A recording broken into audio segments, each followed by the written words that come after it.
Hey guys, welcome back to my channel. What if Naruto got connected lover string with Athena? Movie 1. Now what? Percy asked, and thus, Deus Ex Machina occurred. Suddenly, a flash appeared and another book was before them. Hey, look, Leo smiled, a convenient book. Again, the daughter of wisdom reached out for it. I'll go first. Annabeth said, getting Piper to pout. Why you? Mark of Athena, duh. Touché. It was just another day in the village of Konoha. The sun was shining. You're welcome. Apollo beamed. The birds were singing and the Godime Hokage was in the midst of dealing with a headache. I feel for her. Dionysus sighed woefully. That headache was none other than one blonde-haired, blue-eyed demigod known as Naruto Uzumaki. Typical. Annabeth sighed out. Of course he would be the reason. Percy on the other hand smirked. For the last time, brat, this is non-negotiable. Tsunade glared at the teenager dressed in an orange and black jumpsuit. You will take your squad with you to this, America, or I'll have your headband. Oh, not this again. Apollo palmed his face. Oh, like she has any right at all. He's the big hero, he can do as he pleases. Aphrodite huffed. But I don't need their help. No offense, Naruto said to his friends and teacher. The white-haired Jonin that stood off to the side shrugged. With his foreboding job as the Rokudime coming closer, he had no desire to be in the village, but he wasn't exactly thrilled to go to a new continent either. So, Kakashi merely turned the page in his favorite orange book. None taken. Still so cool, Hermes praised. Naruto, you could get really you could get sick. Sigh, any thoughts? Sakura asked the last member of their team. None that you can think of. Athena scoffed. The pale artist tilted his head and smiled. It seems that Sensoredless doesn't want us to come in fear that he'll embarrass himself in front of us, again. I really hate that one.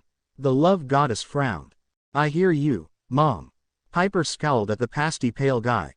What did I say about calling me that? Sigh. Naruto glared at the former agent of Root with a red face.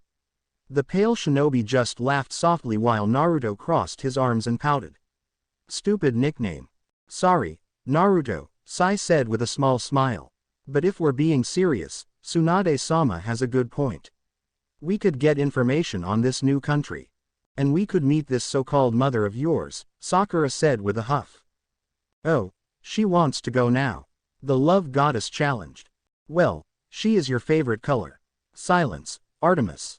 Naruto wasn't as forthcoming with that S-class information as she'd thought he'd be. And if Sasuke knew anything, she had no idea, because the Wanderer had done as he did best and vacated himself from her sight as soon as he could. Smart guy. Leo snickered. He run from this girl too. Doubt it. Naruto sighed and looked to the window, where a golden eagle was perched and was in the middle of cleaning her feathers. Mew was as impatient as he was now that his few weeks away from camp had come and gone. Both had had their fun and were ready to go back to the home for Greek demigods, Camp Half-Blood. Hear, hear. Jason smiled as he thought of his new home. What was that, Naruto? Sakura asked with a frown and her brow ticked in irritation. Naruto scratched his cheek with his bandaged right hand and nervously laughed off the violent girl's growing temper. Nay, nothing, Sakura-chan. Just telling Mew to be patient. Mew looked up at him and squawked. Blaming the eagle. Zeus huffed at that, a frown forming on his face. Oh, take it easy. Aphrodite rolled her eyes. Always with the eagles. Roll with it, he said and then turned back to the Hokage. Look, Bachan, I'm telling you, I don't need any help. And if I do, I could always send a summon, right? Tsunade's honey brown eyes glossed over slightly. And the charm speaks, Aphrodite smirked. And she blinked. I suppose you're right, Naruto. And it scores. Piper pumped her fist. What? The four in the room asked. She had never conceded to Naruto's requests that quickly. It usually took a lot more from the young shinobi to get a win over the Godime. Not this time, it seems. Athena stated with a smirk. Naruto was quick to recover. Yeah, I'll be totally fine, and since I'm risking my life I deserve a raise, right? Devious, I like it. Hermes beamed. Don't get ahead of yourself, brat, Tsunade said, the glaze in her eyes gone. She sighed and rubbed her forehead. Naruto clicked his tongue in disappointment. Worth a shot. I'd do it. Percy nodded. And that's why you get in trouble. Annabeth chided, only to get a shrug from her seaweed-brained boyfriend. Well, if you're going to go you might as well go now, Tsunade said with a frown. Be careful, brat. Naruto nodded and gave her a two-fingered salute. Mew left her perch in the window to his shoulder and he grabbed the bronze staff that leaned against the wall. He nodded to the toad that was perched on the Hokage's desk and waved to the other four shinobi. Yane. With his farewell said and done, Naruto was engulfed in a cloud of smoke and left his home village. What would have taken days or months had he left by any other manner of travel, took him seconds to reappear in the center of a large camp. Check those frequent flyer miles. Hermes whistled. The inhabitants rushed to the source of the commotion with weapons of bronze in their hands. A typical greeting, Reina asked Nico, getting a smirking nod. You bet. Once the smoke cleared, Naruto lifted his bandaged hand up and waved. Hi guys, I'm back. While some campers were shocked, others murmured in disappointment and they walked away, though the whispers were still audible. Naruto chuckled and scratched the back of his neck. He looked at Mew. Think I might have made it a bit too much smoke. It could have been less flamboyant, said a wise voice that made Naruto turn around and grin. Nonsense. Apollo huffed, his nose in the air. There was simply no such thing too much flamboyance. Hey horse guy, how's it going? Chiron, the trainer of heroes and the camp's stand-in camp director, sighed and shook his head. Naruto, if I didn't know better I would have called you a son of Hermes or Apollo. Maybe in another life, Naruto said with a shrug. Duh, Apollo smirked while Hermes had a hopeful look on his face. Mew nipped his ear in disapproval and he gave her a sheepish smile.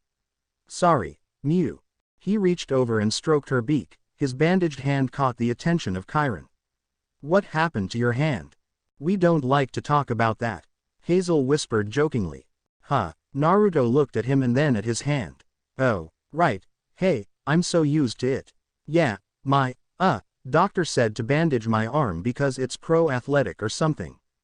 Poseidon snickered into his hand, trying to cover it with a cough as Athena glared heatedly at him. Do you mean prosthetic? Chiron asked, amused. Yeah, that. I did think something was off with your arm, Chiron said. He held his hand out. May I? Sure. Naruto held his hand out and Chiron took it. He turned it over a few times and pushed down with his fingers. Ow, ow, ow. Hey, I feel pain, man. Grow a pair, Ares scoffed, getting a frown from his girlfriend. Astounding, Chiron said. Modern human medicine is nowhere near this type of prosthetic limb. What is it made of? The first Hokage's cells, Naruto said. Because we know what that is. Frank nodded. Wasn't that the tree dude? Percy asked. Demeter smiled at that. I think so. Annabeth hummed and continued. Chiron gave him an odd look and Naruto shrugged. What, it is? I see. What happened to it? It seemed fine while you were here, Chiron said as he released the limb. Naruto rolled his wrist and shrugged. I don't know, wasn't really paying attention to what Sakura said. Something about my chakra coil being broken. Ah, Chiron said. Yeah, he wouldn't know anything about that so he can't really do anything. Nico thought with a hum. Since when did you get a doctor mode? Percy asked him. Because shut up. Nico glared at him with a huff. Mainly because we'll never stop talking about medical stuff. He nodded and turned away. I'll leave you to settle back in. Come see me after lunch tomorrow so that we may continue our lessons. You got it, Naruto said with a nod. He couldn't wait to continue his sage training. With a nod in return, Chiron trotted off back towards the big house. Naruto grinned and looked at Mew with a smile on his face. It's great to be back, right Mew? Mew gave a nod and he chuckled. She suddenly let out a cry and took off. Before he could ask what her deal was, he heard someone call out his name. The blonde demigod just barely managed to turn in time to get hit by a tackle hug from his sister. Piper shut up, Leo, Piper said, her cheeks burning. Of course she'd miss a big brother like Naruto. Welcome back, Piper said with a smile. Wow, Imouto, I wasn't gone that long, Naruto said with a chuckle. He hugged her in return and released her with a smile on his face. Things been good. Yeah, a few tiffs withdrew but I dealt with her. Piper gave a nonchalant shrug. Piper looked smug at that as her mother sighed. Naruto grinned. See, being in charge isn't so hard. Piper nodded and took note of his hair. You got your hair cut. Yeah, my sensei said it would look better short, Naruto said with a chuckle. They were right, Piper said. It does have a charm to it, Reina commented. She looked her brother over and gave him a frown. That's a lot of orange, Naruto. Naruto arched a brow. What color is your shirt? That doesn't. Your argument is invalid. Naruto smirked at what he considered a victory. Athena logic. Percy grinned to Annabeth, who smirked at it. Pretty much. It does suit him. Naruto looked past Piper to see another blonde teen approach. The whiskered blonde grinned wildly and offered his hand to the newcomer. The teen took it in a firm shake. Thank you, Flyboy, Naruto said. How've you been, Jason? Pretty good. Jason shrugged, getting Talia to shake her head. Haha, Jay, the son of Jupiter just smirked. Can't complain. Leo, however, Jason rubbed the back of his neck. Wants some clones? Naruto asked with a tinge of amusement. Jason nodded. He wants some clones. Free labor. Leo whooped. Piper frowned and crossed her arms over her chest. My brother isn't a mule for labor. Yeah. Piper glared at Leo. He shacked it up with my sister. He needs to pull his weight. Leo glared at Piper. That was Nissa's fault. Like hell. You love kids are too good looking. Leo scoffed back. Easy, guys. Jason sighed at them. Fine, okay. They answered. She obviously hasn't seen you work in Konoha. Ah, be nice, Kurama, Naruto thought as he made some clones that rushed off towards Cabin 9. Since he had awoken a few months prior, Kurama had become more vocal than ever before. He was also a bit more careful when it came Naruto's use of the Biju's chakra. Naruto wasn't allowed to train for longer than 30 minutes in the full nine-tailed cloak, something that irked him immensely. It was his body, not the Biju's. Assuming full control, Leo said in a robotic tone. Whatever, Naruto. Wake me if there's any problems. Lazy Kitsune. Naruto chuckled to himself. Piper and Jason, who were in the middle of a small verbal debate over the morality of clone labor. People's rights. Piper. Jason palmed his face. Turned to him. The whiskered blonde scratched the back of his neck. So where's Anna Baba? Annabeth made a grumbling noise as all the demigods snickered at her. Piper snorted and Jason let out a suspiciously cough that sounded more like a small laugh. Piper nodded towards cabin 6. Holed up in her cabin with the others. She's been making plans since Leo announced a deadline last week. How did he announce a deadline?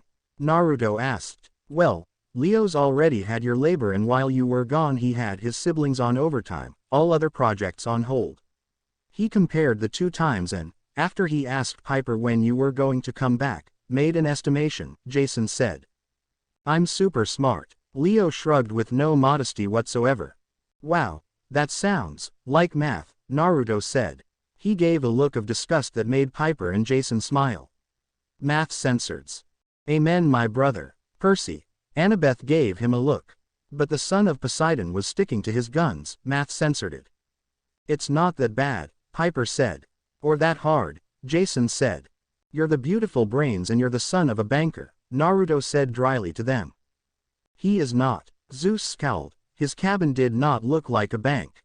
His brothers snickered at that. He smirked at their red faces. Well, now I'm off to say hello to Anna Baba. Be back in time for lunch. Yeah, I'll tell the others to get their clothes off your bed, Piper said. She grabbed Jason's arm and led him away, the Roman demigod still a bit flustered. To make out of course. Mom. Piper whined, face red as Jason was pink-cheeked as well. Naruto waved at a camper that walked past as he made his way toward cabin 6. He hadn't given much thought to his aunts and uncles since he left and was hopeful that they were a bit more open to Jason's presence. Athena sniffed at that, even if she had for now. And if not, then he'd just have to stop waiting and go with plan B, knock some sense into them. That sounds like my method, Ares said, rubbing his chin in thought. Athena blanched at that. I'm pretty sure that your grandmother wouldn't be too pleased with that, Kurama said. I wouldn't be. Whatever. Her anger at the Romans is a bit much. It's been what? Millennia since the Romans took her statue. Forgive and forget is a phrase for a reason, Naruto thought as he walked up the steps. That's my thing, Hades said, making Athena grumble that she was nothing like her uncle. And weren't you asleep, Z's smartass fox, Naruto mumbled. He stood outside of Athena's cabin and took in a breath of air. With a small exhale, his bandaged arm lifted and knocked on the door. After a moment of patience, the door opened and one of his aunts stood on the other side. Naruto grinned at her. Hey Aunt. Lexi. Alexi blushed lightly. He may be her nephew, but he was still hot.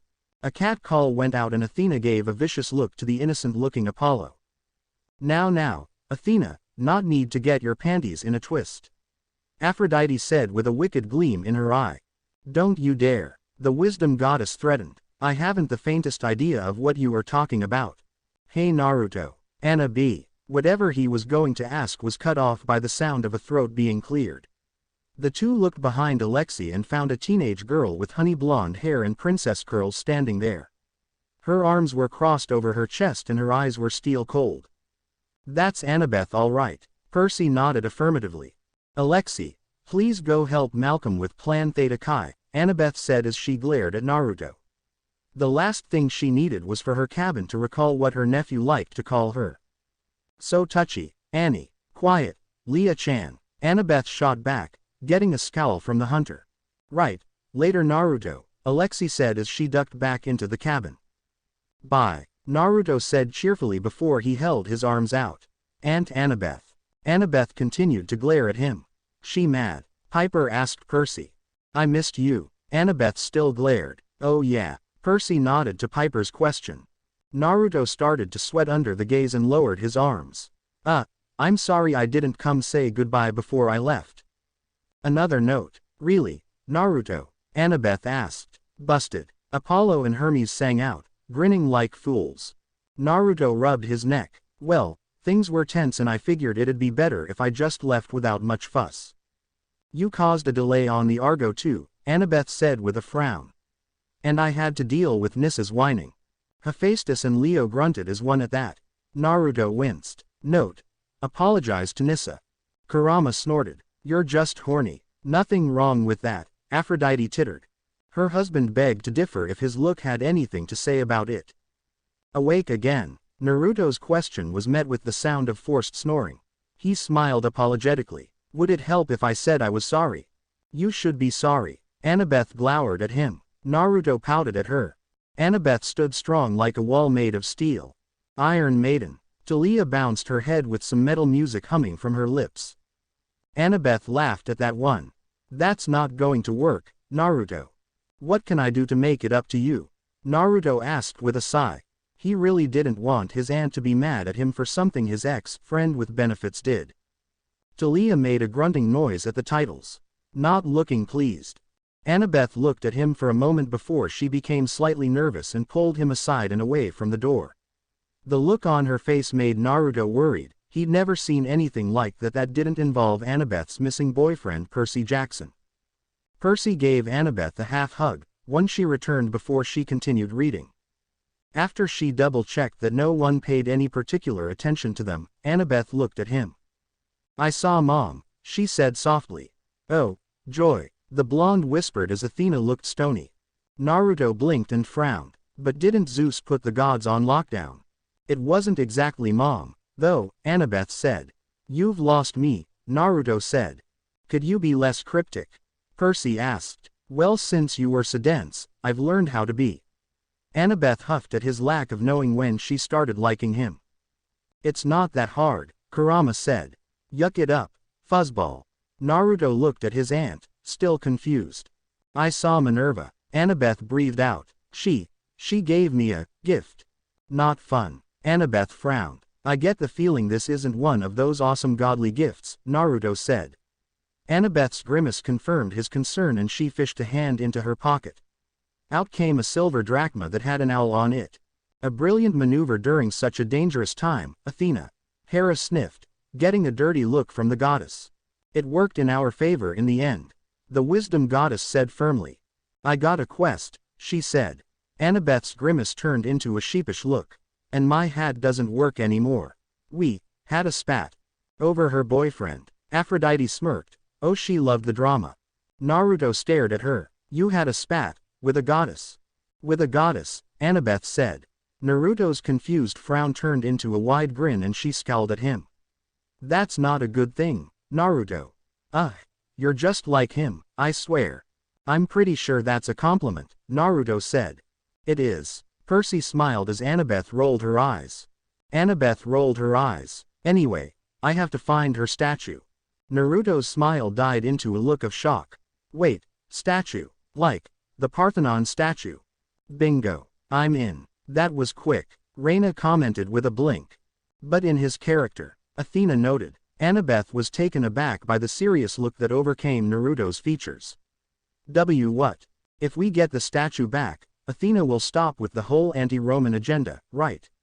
Annabeth gave him a hesitant nod, but still looked a bit unsure. Naruto nodded confidently. Good, because this seriously has gone on for too long. Talk about a grudge held over generations. I was well in my right. Athena hissed. Bah. Ares waved her off, knowingly hanging it over her head for a long time until now. Annabeth looked a bit worried. She recalled what Minerva had thought about her idea to include the legacy on the quest. The Roman aspect of her mother said that Naruto's fatal flaw would most likely cost them the statue rather than recover it. Oh, now this is interesting. Aphrodite commented with eager eyes. Everyone looked curious at that. Annabeth couldn't even begin to wonder what his fatal flaw was. She hadn't been around him long enough to get an idea on it, and that made it an unknown variable. Annabeth hated unknown variables. Big time. The blonde nodded. As though he sensed her unease, Naruto gave her a grin and pointed his thumb at himself. Don't worry, Anna Baba. We can get this done no prob, Datbeo. Datbeo? Annabeth asked. A smile tugged at her lips. It's a tick. Comes and goes, he said with a shrug. It's honestly adorable, Aphrodite cooed. Annabeth shook her head, the smile still in place. You're such a dork sometimes. Naruto's mouth fell into another pout. He wasn't a dork. He isn't. Piper frowned. Her brother was awesome. I beg to differ. Go back to sleep. After he left his aunt with this new quest in mind, a clone dispelled. His destination changed from Cabin 10 to Cabin 9's hidden bunker. The clone was not dispelled on accident and Naruto was intent to tell the pyro off for the wrench upside the head. Leo snickered openly, getting a few laughs as well from the others. And maybe meet up with Nissa again. Leo quickly scowled. So with these two thoughts in mind, Naruto walked through the forest until he found the trail that his clones had made with their kunai. Naruto was glad he got to prepare this time. His mom's surprise was nice, but a bit annoying to be without kunai or shuriken. Now that he had his holster and his supply pouch, Naruto was more confident in case he ever had to fight another werewolf. Or Cyclops, or dragon, or chimera, or giant. Naruto grinned. He really hoped he got to fight another giant. He's crazy, Frank stated, getting nods all around. He'd beat them in his nine-tailed fox form for sure. You can only hold the transformation for 10 minutes, Kurama said.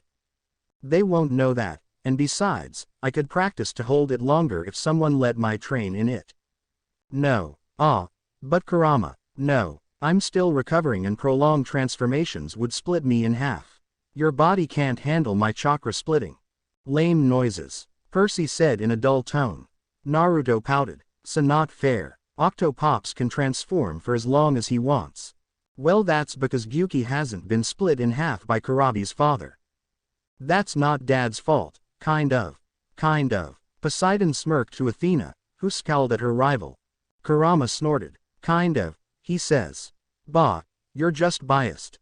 Whatever, we'll talk about this later, Naruto said as he walked up to a large metal door in the side of a tree-barren hill.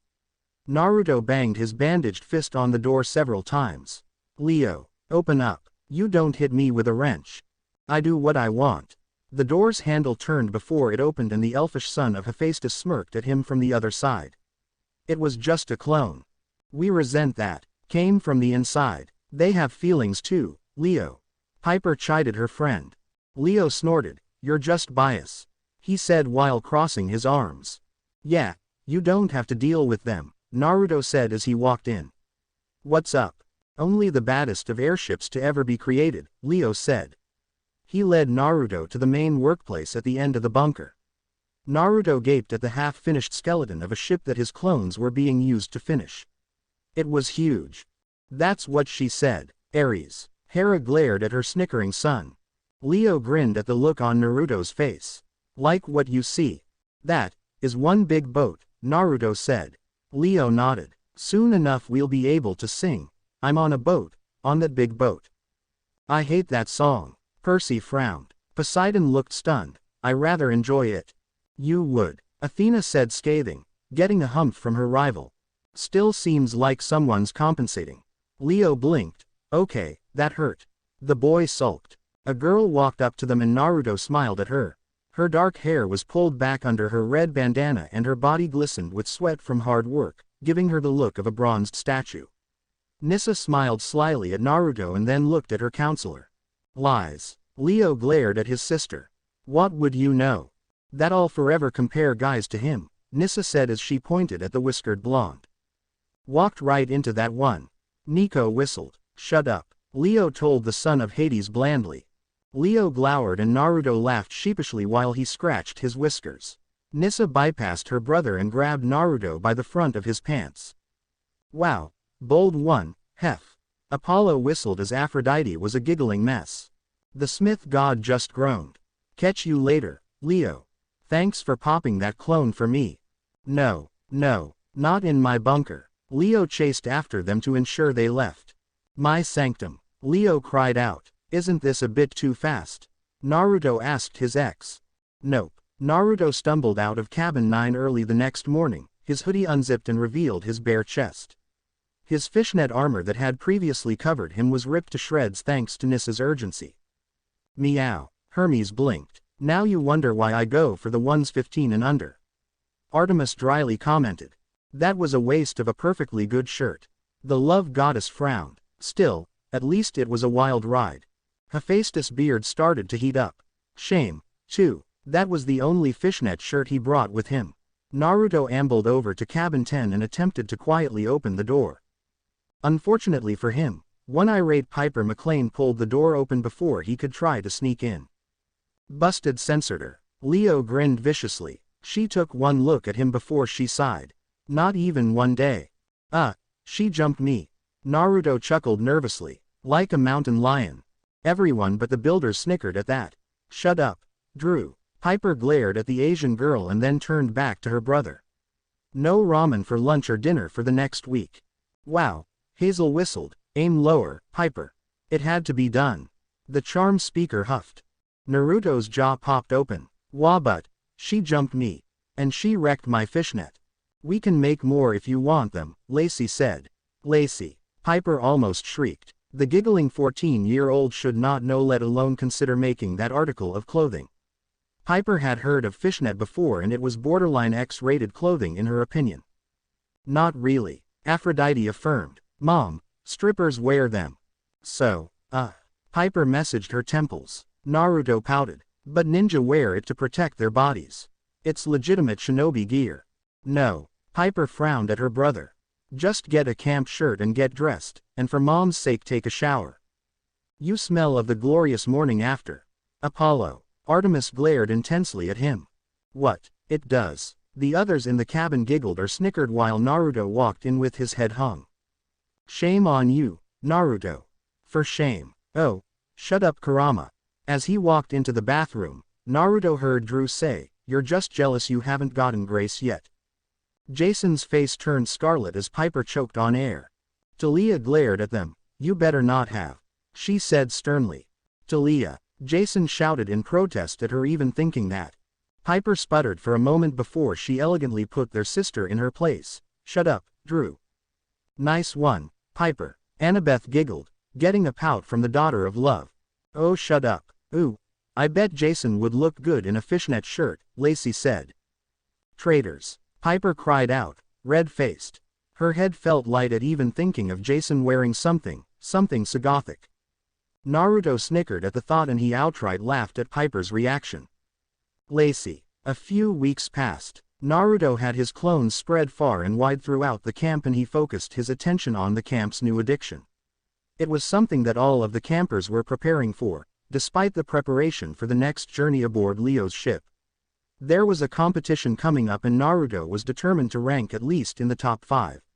Or he was going to go for it all. He was going to be Camp Half-Blood's Pokemon champion. I missed that, Percy gaped. Oh yeah, the Pearl and Diamond fad. Piper rubbed her chin. Who won? Frank asked. Hey, Annabeth smiled as her mother looked proud. Isa saw that coming. Hazel said, even though she only had a little idea of what Pokemon was. I can't believe I missed it. Percy gripped and glared at Hera. The Queen of Heaven just ignored him. Use the Fire Stone already.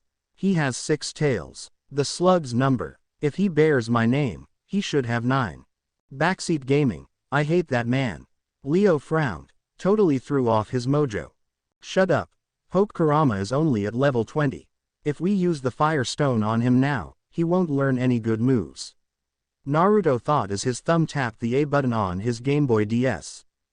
Downside to the stones. Annabeth nodded sternly. Sure, the stat boost for leveling was good for early evolution, but it killed you in the long run with the loss of the more powerful moves. The whiskered blonde was enamored with the game as soon as Annabeth finished explaining it to him. He had 6 clones read copies of the walkthrough of Pokemon Diamond and Pearl, the latter of which was his chosen game, at the same time for 3 days until he had it ingrained in his head. Wow, he got that from the family. Percy whistled as Annabeth perked up at that. Then once he started to play, he completely scrapped strategy and went with what he felt was right. What? The wisdom goddess frowned, and he was rewarded greatly. Well, if it worked. Athena cleared her throat. Just go to the move teacher then. Or use a technical machine. Those cost heart scales, and I don't have the right ones yet. Naruto leaned back against the roof of his mother's cabin and switched Kurama, his shiny Vulpix, a very, very rare occurrence in the games that had some wonder if he hacked his game. I don't think he has the skills for that, Annabeth stated. Out for Mew, his level 31 Staraptor, to take on an in-game trainer's Roselia. Besides, the first entry express machine swap is sure to level him up faster than having him face weaker wild Pokemon over and over again. Just evolve him soon, and tell me again why you named that primate after the village. Naruto rolled his eyes. I named my Chimchar Kono after Konohamaru, Kurama. Ah, the little monkey, poetic. Athena mused. Whatever. Just evolve the kit, damn it. You're a bit too eager for this, Kurama. I am not. He so wishes he could play. Nico smirked, getting a few laughs. Sure. Naruto grinned at the bottom of his DS went white. Hey, check it out. Kisame is evolving. Soon I'll have a Garchomp to take on Jason's Dragonite. Wow. Go Jason. Leo smirked at him. I try. The blonde smiled back. Kurama snorted. Anything could beat that dumb dragon. Hey, Flyboy worked hard to get his Dratini and level it up. Not his fault it looks silly.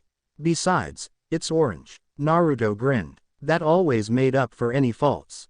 Of course. Piper shook her head in amusement. I don't know why I bother, Kurama said. Naruto. Naruto looked away from his game down to where Piper stood. What? You need to do your chores. It's your turn to do the trash. Clone labor. No, he has to do it himself. Piper huffed at Leo. Okay, Naruto said. He made a clone and handed the Game Boy over. Here, she'll know if I send you.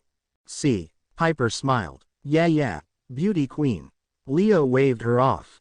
Don't censored up. Duh, the clone said as it began to play the same way he did. Naruto dropped down and turned around to yell back up. And don't evolve Kurama. I know boss. Content. Naruto went into the cabin and collected the trash with ease. He also took a moment to stop a fight between a few of his sisters who were debating who would be the best coordinator if the game were based on reality. Of course they would. Piper hung her head as Aphrodite looked greatly interested in that debate. Once he had finished his chores and helped give a few tips to some of his siblings that were stuck, Naruto returned to the roof. Swapped out Kono for Hokage, the clone said. I was going to take on the Elite Four again, Naruto said with a nod of approval. His Gyarados was a big-time requirement to do that. Any level ups? That's so unfair. Leo pouted. That was like the best thing having a clone could do. Play the games while you are busy and level up for you. Kisame got another level and I ditched Sandstorm for Slash. We could always go to the memory move guy and get it back. Or get another ground Pokemon, Naruto said with another nod. That too, the clone said. It dispelled and Naruto settled back on the roof to relax and play. Despite all of his time spent on the game, Naruto got beat by Piper in the semifinals.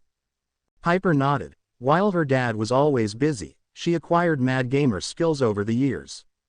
Annabeth, who had beaten Jason's Pokemon, and Piper duked it out for the championship title. It was close, but eventually the strategist came out on top as her well-timed use of potions, often abandoned once other more efficient forms of healing were available, helped Annabeth survive Piper's monstrous legion of pseudo-legendaries. You can't use items during linked battles. Piper cried out as Annabeth smirked. Hey, cheater. Strategy, McLean. Live with it, the blonde said smugly, getting the daughter of love to fume and pout. Every member of camp had a blast during the tournament, well, everyone save for Leo. The mechanic hacked his game and gave himself a full team of fully leveled up Mewtwo. Hee. And this is why you couldn't play. Jason told his best friend. Shut up, man, Leo pouted. Chiron had banned him and the rest of the campers agreed with the decision with no questions asked. Leo chose to believe that the rest of the campers were just afraid of his team badass. Damn right, you all just scared. The son of fire huffed. He would own them all. It was a no-brainer. It was June 19th. Naruto rolled his storage scroll up and tucked it into a hidden pocket in his jacket. He stepped out of his cabin and began his trek to Bunker 9. It had taken 2 more months, but with his extra clones, Leo's estimated date of completion came earlier than anyone expected. And despite Chiron's protests to wait another day, the group was eager to head out. You should really listen to Chiron. Apollo frowned. And you might come earlier. Percy frowned. During the battle even. That's good. Leo nodded. Terminus might shoot you down as a threat. Frank stated. That's bad. Leo shook his head. Are you sure you want to go? Drew asked as she caught up to him. She had changed over the course of the past few months, slightly anyway. She knew not to use charm speak on her siblings or she'd face the wrath of Piper and Naruto. Miracles do happen. Piper breathed out, getting a few snickers all around. She was a tad annoying. Reina commented. You should have met her on day 1. Annabeth groaned. Total drama queen. And miss out on meeting this Percy Jackson guy. No way, Naruto said with a grin. He'd been waiting months to meet the guy, any longer and he'd go crazy with his imagination. Like him so much more. Percy smiled, making Annabeth shake her head at him. Like he had when he thought about what was under Kakashi's mask. Still, it would have been funny to see giant beaver teeth on his sensei's face. All right, I'll help Lacey keep the others in line, Drew said. And I'll set up some more blind dates for you. Oh ho, what's this? The love goddess smiled. Piper groaned. Great. Funny. Naruto chuckled. He patted his younger sister on the shoulder. Don't do anything you'll regret, Drew. Same to you, Naruto, Drew said coyly as she turned to go to the big house. Don't woo any Romans. Now that's foreshadowing. Jason laughed. He could see some in the Legion falling for Naruto's looks at first glance. They were teenagers after all. Naruto frowned. What's that supposed to mean? Yeah, for dense playboy type. Mom, stop saying that. Please. I only say it because it's true, dear. With a shrug, Naruto resumed his journey until he made it to his destination in the forest. Mew swooped down and landed on his shoulder just as he made it to the bunker's hidden door. With a chuckle and a tap on the eagle's beak, Naruto entered what Leo called his sanctuary. Hey guys, he said as he walked in. The other Neo's Argonauts looked up and greeted him in return. Naruto, did you pick a room? Annabeth asked. Naruto grinned. You know it, and got it custom painted. Orange. Duh, what other color would he pick? Nico asked rhetorically. Blue. Percy, that was a rhetorical question. And I gave a rhetorical answer. Ow my head. Nico claimed, cradling his forehead as Percy grinned. Annabeth shook her head and Piper palmed her face. Jason chuckled as he looked at the calendar. I just realized we should arrive before or on the Feast of Fortuna. Feast? Naruto asked. A grin came to his face. That's a lot of food, and free. Someone's got the munches. Leo sniggered. That's if they let us land, Naruto, Annabeth said. The blonde waved her off. You worry too much, Anna Baba. Annabeth glared at him with a dust of pink on her cheeks. And you don't worry enough, Blondie. Naruto turned around to glare at the satyr that stood behind him. What are you doing here? Naruto asked irritably, and Mew hissed at the satyr. Coach Hedge grinned. I'm chaperoning. That was fun, Percy said sarcastically and moved closer to Annabeth. I mean, we couldn't even make out enough on the ship. Percy, Annabeth hissed with pink cheeks. Not so loud, you seaweed brain. Naruto blinked. What? See, last time a few kids went on a trip, a certain blonde shacked up with a girl rather obviously, Hedge said with a chuckle. Busted. Leo sang out with glee, haha Blondie. Piper and Annabeth frowned while Naruto flushed lightly and Jason rubbed his neck awkwardly. I'm here to make sure that we stay in our own rooms with our clothes on. What, you think I'm going to sleep with my sister or my aunt? Naruto asked. Piper and Annabeth's faces turned red and they glared at Naruto while Jason shook his head. Oh, nice counter. Hermes laughed as the girls in question turned as red as their counterparts. I see nothing wrong with it. Aphrodite shrugged. I do. Athena frowned at her along with the boyfriends of the girls. Meh, it's possible, Greeks are known for it, Hedge said. Weird. The only people I knew like that were the Hyuga, Naruto said. He shrugged. Whatever. Are we ready to go? The question was directed at Leo, who was very amused at the whole conversation. The son of Hephaestus grinned and pulled out a set of car keys. He hit a button and after a chirp, a ladder lowered. Does this answer your question? Yeah, my ride be pimpin'. Leo Valdez. Hestia frowned at his wording. Sorry. So, who's next? Annabeth asked, cheeks still a bit pink. I got this one, Jason said, graciously. Oh boy, Jason grimaced at the title alone and started reading. This is more like it. Naruto grinned as he reclined on his roll-out bed and took in the color of his room. They had taken off a few hours ago and, once he was content that they were en route, Naruto decided to check out his digs. He found his room set up next to Leo's and far from his aunt and sister. As he had requested, the walls were orange, the same shade as his jacket, and his mother could do nothing to change it. Oh pooh, Aphrodite frowned. There was only a roll-out mattress and a desk for him to write at. Aside from the perch for Mew placed near a window he could open, his room was rather plain. Well, except for the pinup that hung on the wall. Naruto tilted his head in thought as he stared at the bodacious woman captured before him as she ran across the beach in a red swimsuit. Nice taste. Apollo nodded, as the gods loved the image. Along with the young male demigods. Best reason to go to the beach. Poseidon smirked. Who put that in there? Piper frowned. Annabeth glanced at the whistling Leo. You would do that? Oh yeah. The Latino grinned. Who the hell is Pamela Anderson? He asked Mew, only for the eagle to tilt her head in response. With a shrug he got up from his spot and went to the poster. Sorry Ms. Anderson, but I'm not into blondes. He is no way straight. Apollo cried out, Pamela. Nothing wrong with that. Aphrodite shrugged, so he doesn't like blondes. Dight. Ares spoke softly, Pamela Anderson. The love goddess looked indifferent. The poster came down and was crumpled up into a tight ball. The ball was tossed into the wastebasket from where he stood and Naruto pumped his fist. Yes. He is evil, Leo hissed, getting nods from the gods along with silent agreements from his guy friends. His fun was interrupted by a knock that came from the door. Naruto answered the knock and poked his head out. As he looked around, an insistent thud made him look down. Naruto felt his eyebrow shoot up as he looked down at the three-legged table that stood before him. Buford. Leo grinned wildly. He loved his table. What's up Buford? Naruto asked. His experience with the table that Leo had rescued was limited, all of his clones a bit unnerved by the sentient furniture that assisted the head engineer. Naruto wasn't going to lie, that thing was downright weird. Hey, leave the lacquered wood out of this, Leo exclaimed. And this came from a ninja that had a demon sealed in his gut and fought a deity along with legions of undead shinobi made by plant men her son had created.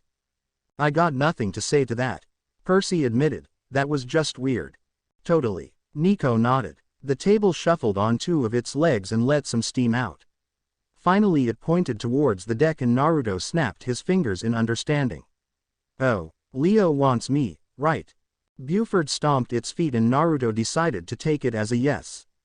Okay. Tell him I'll be there in a second. Ah, table communication. Apollo rubbed his chin. That gave him a few ideas. The three-legged assistant galloped back to the front of the ship and Naruto scratched the side of his head in thought. And I thought some of the summons of Met were weird. Oh well, come on Mew. Leo wants us back on the deck. The eagle looked at him blankly before she shuffled and looked out the window. With a lopsided smile, Naruto shook his head. All right, fine. If you want to stay in here, feel free. But I might stop in the kitchen on the way back and grab a snack. Mew was quick to return to his shoulder and he laughed.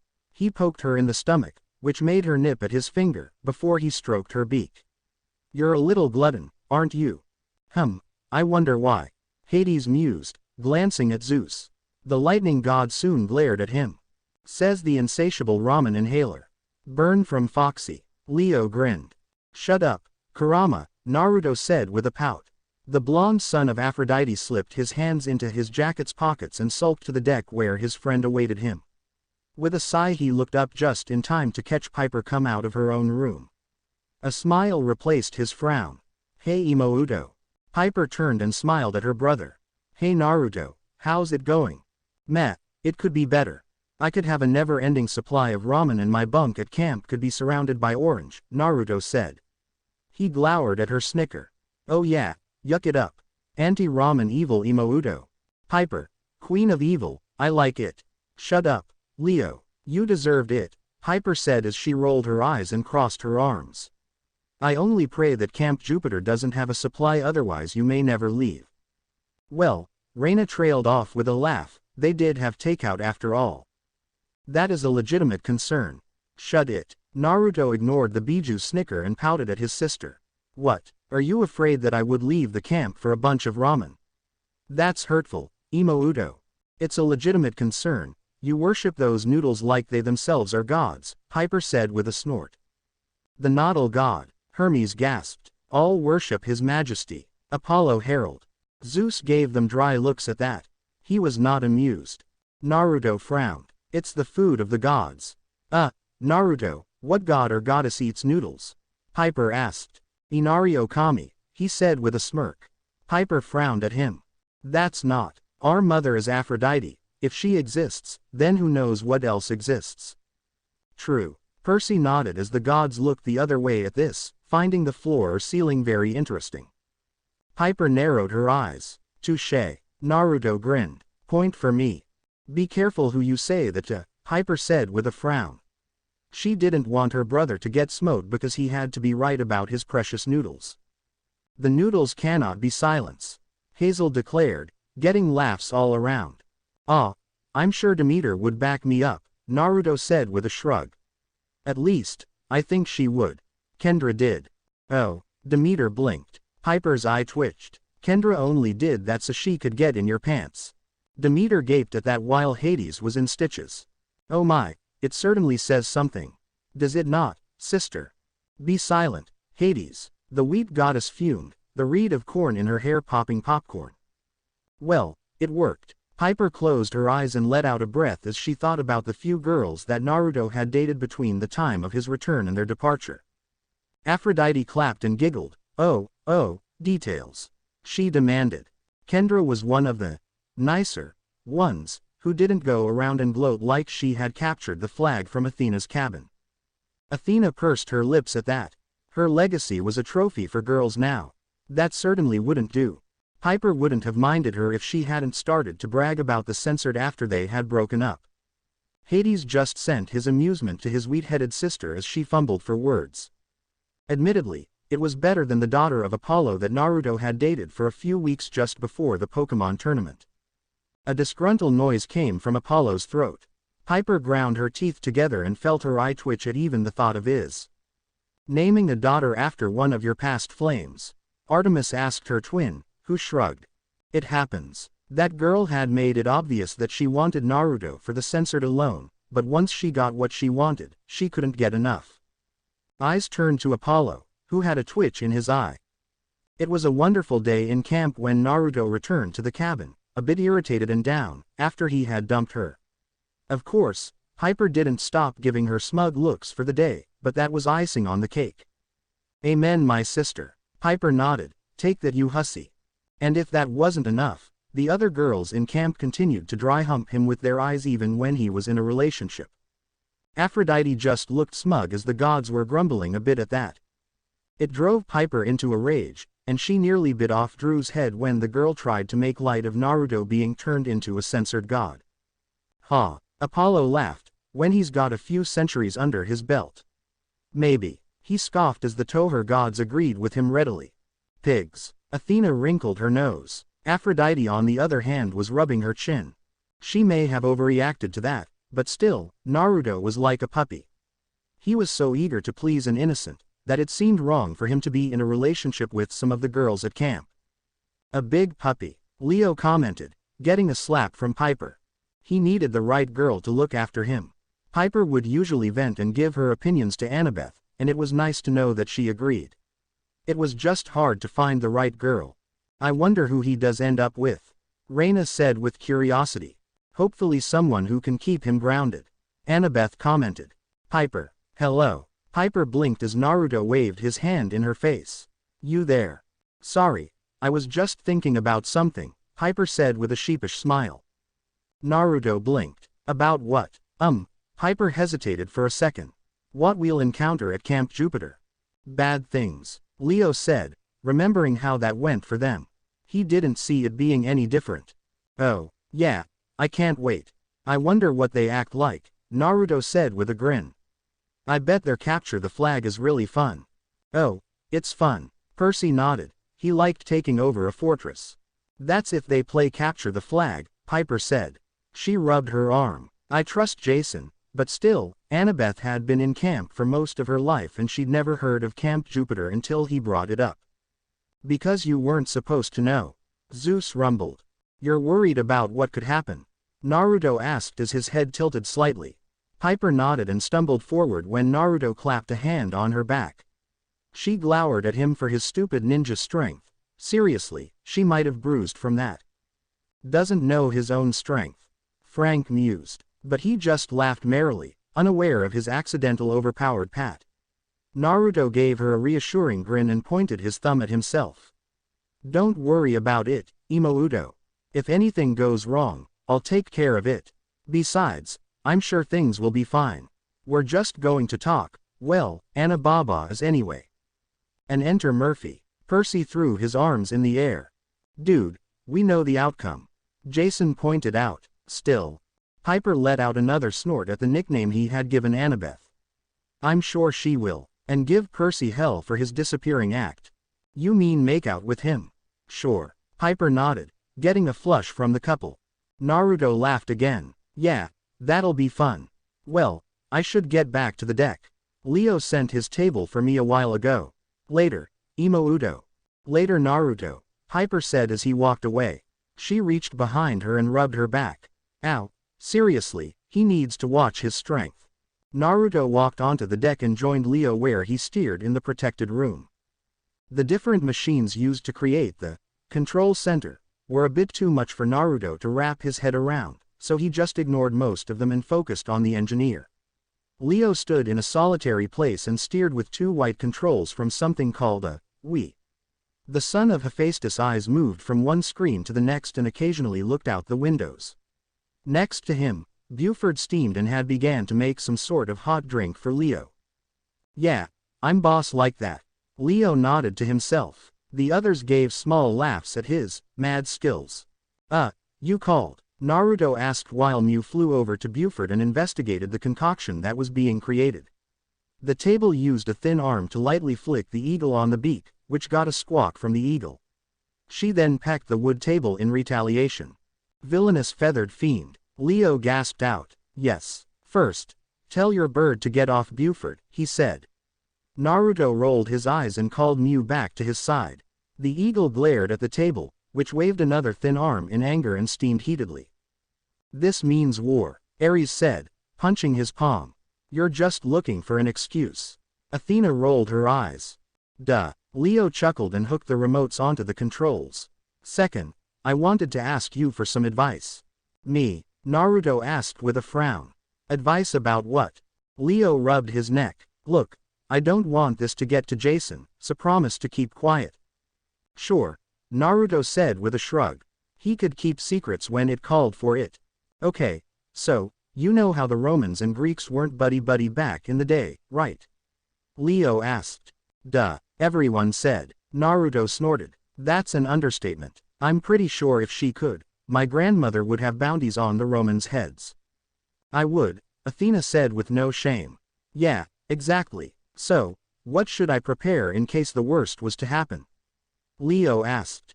Naruto blinked. What, like, should I prep some heavy artillery or some air-to-ground missiles? I could whip some up in a second with all the spare stuff I have in my room, Leo said. Everyone looked at Leo, who shrugged. What? He asked. I am liking this one.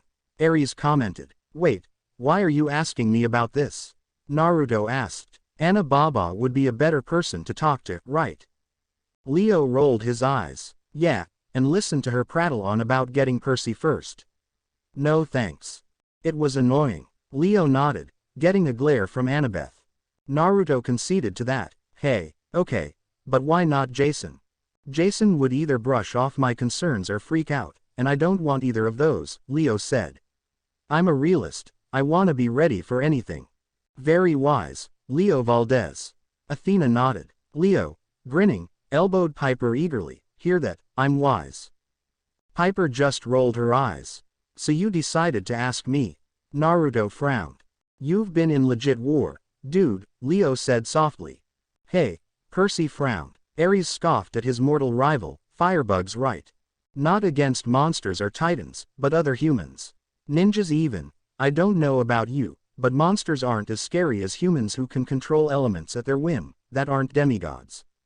He's got a point. Annabeth pursed her lips. Give her monsters any day compared to Naruto's people. True, Naruto said with a hum. He had demonstrated to Chiron and few others his wind techniques on a hellhound when they asked why he had gotten to go. Needless to say, when they saw the effects of the Recentrican firsthand, they had to agree that Naruto would be a reliable asset on the mission. As a WMD, Ares grinned ruthlessly. Athena had to give a nod to that one. Her legacy was deadly without a doubt. Naruto scratched his cheek. Well, the last thing we want to do is start an actual war, so non-lethal weapons would be the best. Some kind of smoke missile or something. Boo, Ares jeered, making Frank palm his face. Yeah, but, let's just say they managed to kill one of you guys, Leo said. Naruto gave him a look and he shrugged. It could happen. The seven looked awkward at that. Well, I guess you could go for shock and awe, Naruto said. He scratched his chin. A big explosion or something in a non-populated area. Scare tactics. Smart. Annabeth nodded, getting unpleased looks from her Roman friends. I said it was smart, not correct.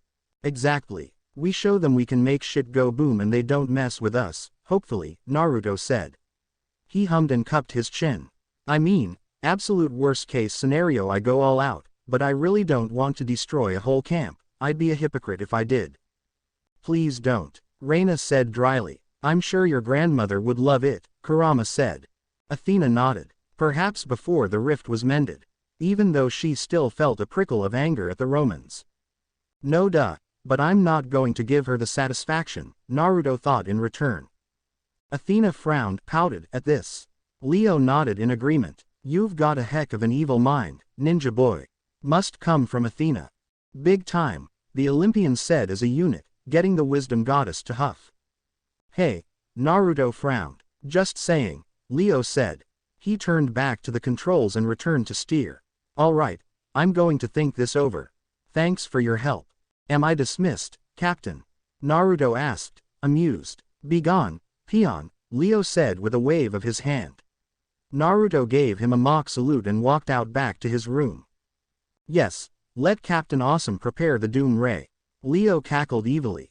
The others just gave him some strange looks. Mew flapped her wings a bit and Naruto stretched his arms in front of him. I hear you, it's a bit cramped on this boat.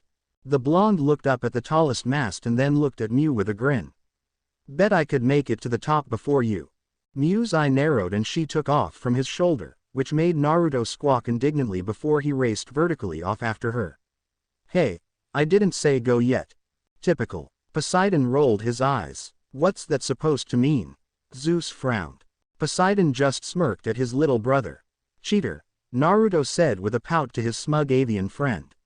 Mew had beaten him to the top 3 times, which shouldn't have been possible considering the strong winds behind them.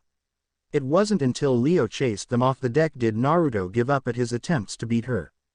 Mew crooned at him and Naruto crossed his arms. My ass, you're faster than me. I beat the Raikage in a race and he's literally the fastest human alive thanks to his lightning armor. Lightning armor, Talia thought, rubbing her chin. She liked the sound of that. Mew cawed at him and Naruto stuck his tongue out at her. I am not a sore loser. The eagle just stared at him until Naruto turned away from her with a pout. Shut up, Mew. Naruto, we've talked about arguing with yourself. Naruto frowned at the blonde girl that leaned against his door with her arms crossed. Annabeth had an amused smile on her face and was dressed in jeans, the camp shirt and a jacket made from the same material of her jeans. Percy smiled at the image, liking it a lot. She started it, he said with a finger pointed at the eagle. Mew nipped at his appendage and Naruto frowned at her. You did. Gluttonous bloater. I should have beaten you easily. As funny as it is to see you argue with your eagle, can we talk? Annabeth asked. Mew looked affronted at being labeled a pet and Naruto blinked. Well, aren't I the popular one today? He said with a hint of amusement. He nodded and opened his door. Annabeth followed him in and left the door open behind her. Naruto flopped down on his rollout while Mew moved to her perch and began to clean her wings. So what's the main problem on your mind, Annababa? Annabeth's eye twitched. Now it's that stupid nickname. You love it. Hazel grinned at her. Annabeth crossed her arms with a huff. She did not. You said I could call you it. In private, and... Annabeth rubbed her face in mild irritation. Whatever, Naruto. I didn't come to you to argue about what you call me. Naruto 2, Girls 0, Naruto thought with a grin as he lounged. One more and he should get a sundae. Apollo beamed. Okay. Then why did you want to talk to me? Because you're relatively the only person here I really trust, Annabeth said. The Hera rescue squad looked hurt at that. Sorry, Annabeth told them. Naruto frowned and she flushed. I know, but Piper and Leo are too close to Jason and Jason's too perfect. Naruto snorted. Yeah right. Flyboy can't block a roundhouse to save his life. My friend Lee would knock his head clean off. But I like my head where it is. Jason frowned. And he could take a roundhouse. Then again, Lee can cut through pretty much any metal known to man with his kick. Anyway, Annabeth said, a frown directed at her nephew for his interruption. I'm nervous. About things going wrong, Naruto asked. About things going right, Annabeth said. When if we land, we'll have to meet the leaders of their camp and Romans have councils. I hated that, Percy commented. It's not that bad. Reina waved him off. It was. Percy groaned. He was so glad Frank got his limited-time job. Hope they're not like mine, Naruto said. You and me both, brother. Corruption and best interests aside, old farts are just plain annoying, Kurama said. Amen to that. Naruto looked at Annabeth as she prattled on about her concerns over the meeting with the leaders. He half listened as she occasionally repeatedly doubted her own capabilities to lead the conversation about the threat of Gaia. As the fifth what if came out of her mouth, Naruto sighed loudly to interject. You ramble in a very cute way, Percy assured her, getting a flushing smile from Annabeth. Annabeth, he said, her full name used to show how serious he was. You're the smartest person at camp. It's not about winning them over, that's just a boon. What we need to do is get them to realize that Tsuchi-chan is a threat. He's still calling her that. Piper frowned. Aphrodite was in titters. Did you just refer to Gaia with an affectionate suffix? Annabeth asked with a frown. No, did I? Naruto asked in return. Annabeth narrowed her eyes and frowned at him. For a few tense seconds, it was quiet until she broke the silence with a question. Naruto, what do you make of Gaia? Naruto sat up and thought about it for a minute. Well, Ha said that nature chakra comes from the earth, which I now know as Gaia, and whenever I use it I don't feel a lot but strength and warmth. But I also sense a hint of loneliness, so, maybe she's lonely. That's true, Hyper said in a soft tone. That makes no sense. She's the earth itself, Annabeth said pointedly. She can't be lonely. Naruto frowned at her. Of course she can. She's been asleep for what? Thousands of years, right? And when she wakes up, her children are gone or sealed away. Sounds pretty lonely to me. Good point. But I still will never like her.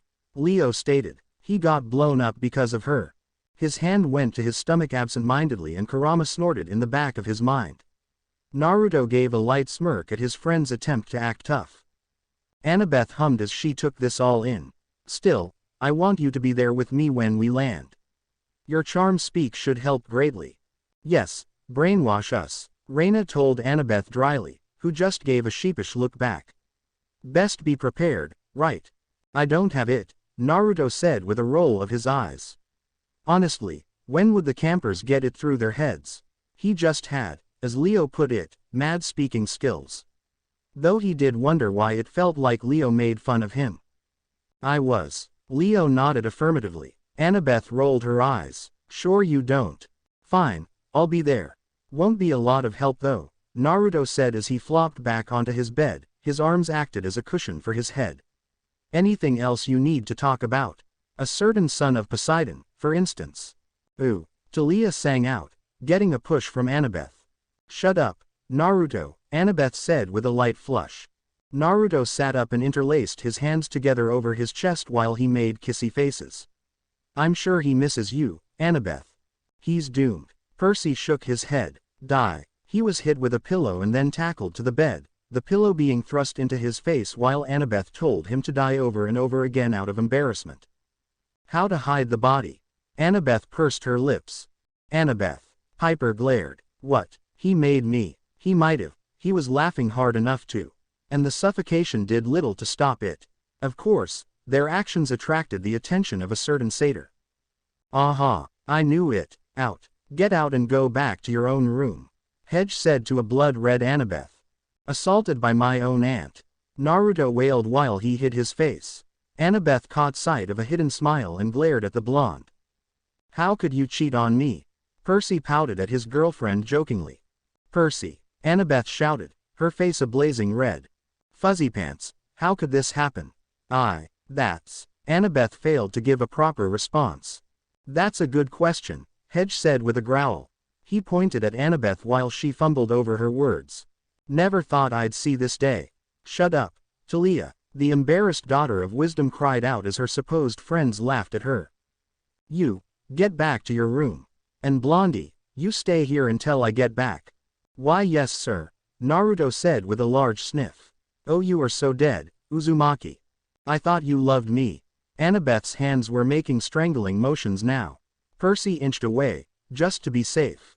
Out. The next few days weren't as eventful as the first.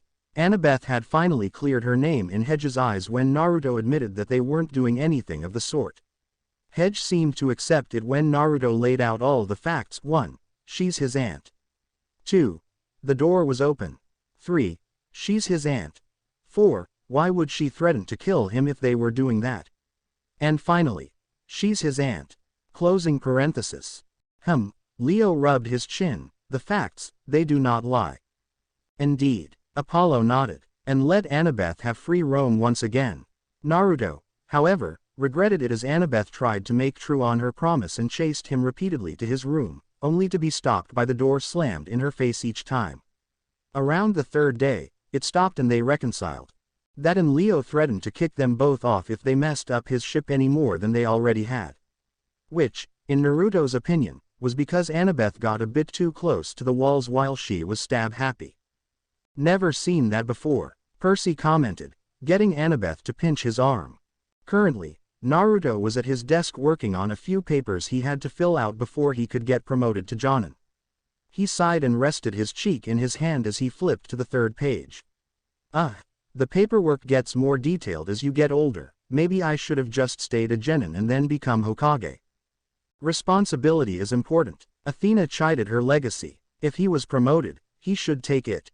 He looked up at the sound of a tone and listened to Leo's announcement. According to the map, we're an hour and 30 minutes away, Leo said. So all aboard going ashore should prep for landing, or battle. Smart, Athena said. Leo, Naruto heard Jason shout. Just being a realist, Jason, geez, Captain out. Indeed I am. Leo nodded. I was just kidding when I said he was going to be captain, Naruto said under his breath. It took another 30 minutes, but Naruto finished the grueling paperwork. He put his pen away and put the papers in a vanilla folder before he sealed them into a scroll to be checked over later. With a glance to the still sleeping Mew, Naruto crept out of his room and made his way to the control room with his staff in hand. By the time he got up there, Naruto was welcomed to the sight of Jason fumbling with a purple cloth over his clothes. Represent. Jason nodded as the current Predators laughed.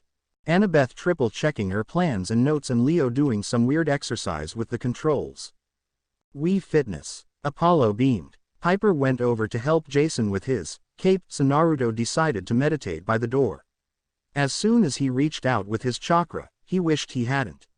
As though Ma's staff smacked him across the face, Naruto fell back out of the chair he had sat down on and groaned. Annabeth, disturbed from her thoughts at his fall, got him back to his feet. Ow.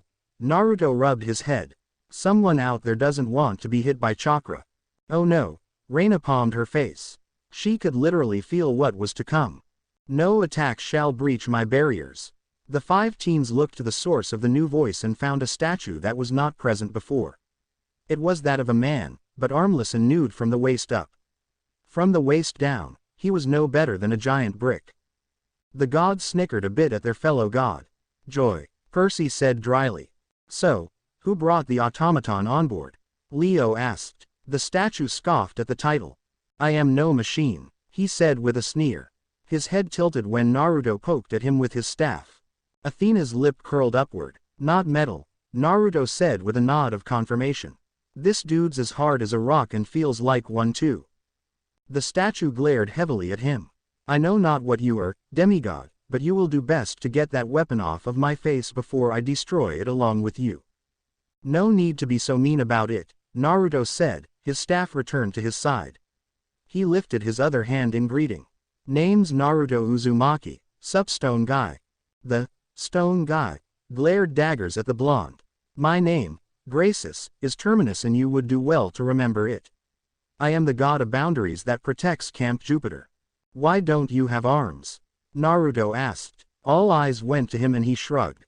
What? It's a legit question. It really is. Nico thought out loud. I mean, an armless god. He hated shaking hands. Hermes snickered, Apollo joining him as they low-fived. This form before you is merely a representation of my true self. I have always been carved without arms as they limit the effectiveness of my vocal commands, Terminus said with a sneer. Name your parentage, Naruto Uzumaki, before I smite you where you stand. You've got to have a scratch somewhere, that's the only reason you're so pissed, Naruto said under his breath before he cleared his throat. Right on his nose. Hazel giggled. I'm the son of Aphrodite and the legacy of Athena. Terminus sneered at him. Oh Jupiter, you're a legacy of that goddess. Disgusting. I thought the Greeks had better taste than that. What? Athena said in an icy tone. Naruto's eye twitched at the slight to his father. You wanna go, stone man? Naruto. Annabeth hissed. He started it. The blonde glared at the boundary god, who glared right back. I could take you any day of the week, stone man. I would welcome the sacrifice, Gracis. Terminus huffed. He honestly could, Athena said with a vicious smile. Wait. We're getting off on the wrong foot here, Jason said as he stepped forward. Terminus, do you remember? Jason Grace, what are you doing in their company? Terminus asked with a sneer. You disgrace us, Jason. The irony. Hades chuckled. Perhaps I should bring the ship down with you in it. It would save the camp from the shame of being associated with the Greeks any more than we already are. Wow, so not the HR guy. Leo shook his head. Tell me about it. Nico rolled his eyes. Hey, watch it buddy or I'll dismantle you, Leo said with a screwdriver in hand. It was sent from his hand to the wall behind him and Leo gaped. What the? Near me with that weapon, Graces, and you will lose more than it next time, Terminus said. You will listen to me now. This ship is in a no-fly zone and you will turn around. You are in a restricted airspace, prepare to be shot down. Apollo said in walkie-talkie talk. Hey, Leo frowned. No one messed with his ride, well, except when it got destroyed. So not his fault. But Terminus, you are free to return with me, Jason, Terminus said, slightly kinder than how he had addressed the others. But the rest of you will turn around. There has not been a single Greek weapon in camp without my say-so, and thus far, I have been given hardly a reason to allow one as large as this. Please, Piper said. Naruto realized she must have started to turn the charm on. Sir, we just want to land and talk to the leaders of the camp. Bad move, sweetie. The love goddess winced. Enough of your tricks, Venus spawn, Terminus said with a scowl. They will not work on me. Piper frowned and Annabeth took her turn to step up. What if we don't land? And who are you? Terminus asked. Annabeth Chase, she said. My mother is Athena. Terminus snorted. So even Minerva is disgraceful to her oath as a Greek. Loophole. Athena seethed. No, it's different, Annabeth said with a small frown. Wait, does Minerva not have any children? Of course not, Terminus said. She is a virgin goddess. And if she did have a child, they would be artists, useless to our legion. Ares snickered at his sister as Athena sent him a blazing glare that actually shut him up. Hey, watch it, stone dude, or you'll find yourself reconnecting with the ground. Naruto snarled. Diss his family once, you get a freebie. Diss him twice, you get a warning. Last diss would earn the God, a butt-whooping only Naruto Uzumaki could provide, God or not. Do it, Athena hissed. Naruto, shut up, Annabeth said. She looked back at Terminus with a pleading frown. What if we left our ship in the air? Along with your weapons. Terminus frowned. Annabeth's frown deepened. We can't be defenseless. Then you will turn around and leave. Terminus scowled at the girl. You dare intrude us on our festival, armed to the teeth in a warship, and expect us to allow you hospitality. You are more foolhardy than I thought. He's got us there, Piper admitted. Fine, the weapons will stay, Annabeth said with a scowl. Terminus smirked at her. I knew you'd see it my way, he said. I will alert our praetors. Be aware, Jason Grace, your position has been filled and your new allegiance will be noted. Jason rolled his eyes. Jason frowned as the god vanished just as quickly as he came. We're not landing, I'm not going, Leo said after a beat. He crossed his arms. Hedge and I will keep an eye out up here. Yeah, and I, Hedge said as he walked in the room with a bitter scowl on his face. Naruto smirked as he remembered the deal Annabeth made with him about letting him get a good fight back at camp if he stayed on the ship. Sorry, I couldn't get in because of an invisible force field or some bull hockey. God magic, Hera noted. All right, you two will be our support. Keep the engines running, but don't do anything unless we say so, Annabeth said with a gesture to herself and Piper. Why are they in charge? Leo frowned. Because we have the most sense, Annabeth stated. Oh, right, you got it, Leo said. He looked at Naruto. You staying? I'll leave a few clones, Naruto said as he leaned his staff against the wall. He created a dozen to watch the ship and followed Annabeth, Jason and Piper to the ladder that was lowered to the ground on the edge of the camp. Naruto looked down past the others and groaned. This is going to be a long climb. Yeah, and I get the feeling these Romans will be just as welcoming as Terminus was, Kurama said. Keep your guard up, Naruto. Who knows what we will encounter down there? Right, Kurama, Naruto thought as he resumed the climb down. It took a total of 13 minutes, but eventually, Naruto's feet touched the ground once more. Wow, you had some altitude. Hermes whistled. The camp was more like a city than a camp, but then again, Jason had said there was also a city or something, New Rome. Neat name. A sea of people awaited them at the bottom and parted as Annabeth led them through. They stopped a good distance away from the other praetor, Reina. Naruto took her appearance in. Dark eyes hard and wary, skin that looked like a healthy deep tan, and hair akin to the night sky outside of Konoha, dark and glossy with starlight. She was gorgeous, like most demi-goddesses were. Reina smiled at the compliment as Talia rolled her eyes. Then came the teen that walked up to stand beside her. He was lean and muscled. His hair was dark as well, though not the same intensity. It was swept to one side like he had just walked on the beach, and his sea-green eyes were locked with Annabeth's gray eyes. A smile that Naruto knew he had seen in the mirror several times before crossed his face, and Naruto immediately knew who stood across from them. Percy Jackson. Hi me. Percy waved, getting Annabeth to giggle, and held his hand, remembering the moment. So, you want this one? Jason asked him. Percy nodded. Naruto Uzumaki, meet Percy Jackson. He grinned. It's a me, Percy. Percy said in an Italian accent, getting Annabeth to giggle. Dude. Nico frowned at him. A plumber, how fitting. Athena commented, getting a slight glare at Poseidon. Naruto examined the hero of Olympus with intrigue. The son of Poseidon was lean like a swimmer, but for all of his worth, Naruto wondered just how strong he really was. Jason proved himself, and Naruto knew he'd have to put Percy through the same trial. Bring it on. Percy grinned. He grinned as he thought about the possible fight. To give Percy a handicap on water or not would be interesting. Would it be like fighting Zabuza again? Could Percy form a dragon from the water? I can make giant water fists. Could he manipulate the mist like a dense fog to sneak up on his opponents? Nico snorted. Percy can't do stealth. I can too. Percy pouted. Sure. Don't get your hopes up, Kurama said, and Naruto felt his smile dim. Yeah, I don't think anyone will be able to fight me like Sasuke, Naruto thought. Ah, the rival. Aphrodite nodded. Jason Grace, my former colleague, Reina said, her voice broke Naruto from his internal dismay. It was firm, but warm, save for the way she said the word colleague like it was a disease. It was upsetting when you returned as you had, Reina explained at seeing the frown on Jason's face. He watched her look over their group with a small frown on her face.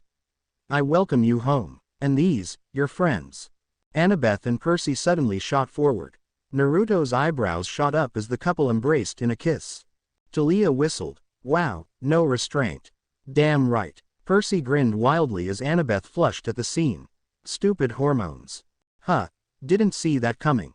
I think you found some rivals for your title as most unpredictable. Naruto mentally scoffed at Kurama's amused comment.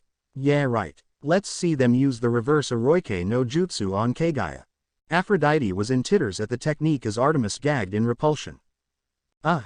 You're the dumbest being alive, I swear. Your words hurt me, ow, but not as much as that probably hurt him.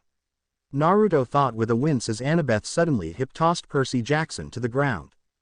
Well, we see who's got the pants in the relationship, Ares remarked with a chuckle. Of course, Athena agreed. Percy just pouted at Annabeth, who huffed. Geez, and I thought Sakura's punches hurt. I'm glad she doesn't throw me. If you ever leave me again, Annabeth said from her position above Percy. I swear to all gods. Percy cut her off with a laugh and Naruto grinned. Oh yeah, he liked Percy. The guy was okay in his books. Consider me warned. I missed you too. Ah, isn't it sweet? Talia laughed. Very. Piper snickered. Annabeth seemed to accept that and helped him back to his feet. Jason cleared his throat and stepped forward. Well, it's great to be back. Understatement, Naruto said with a grin.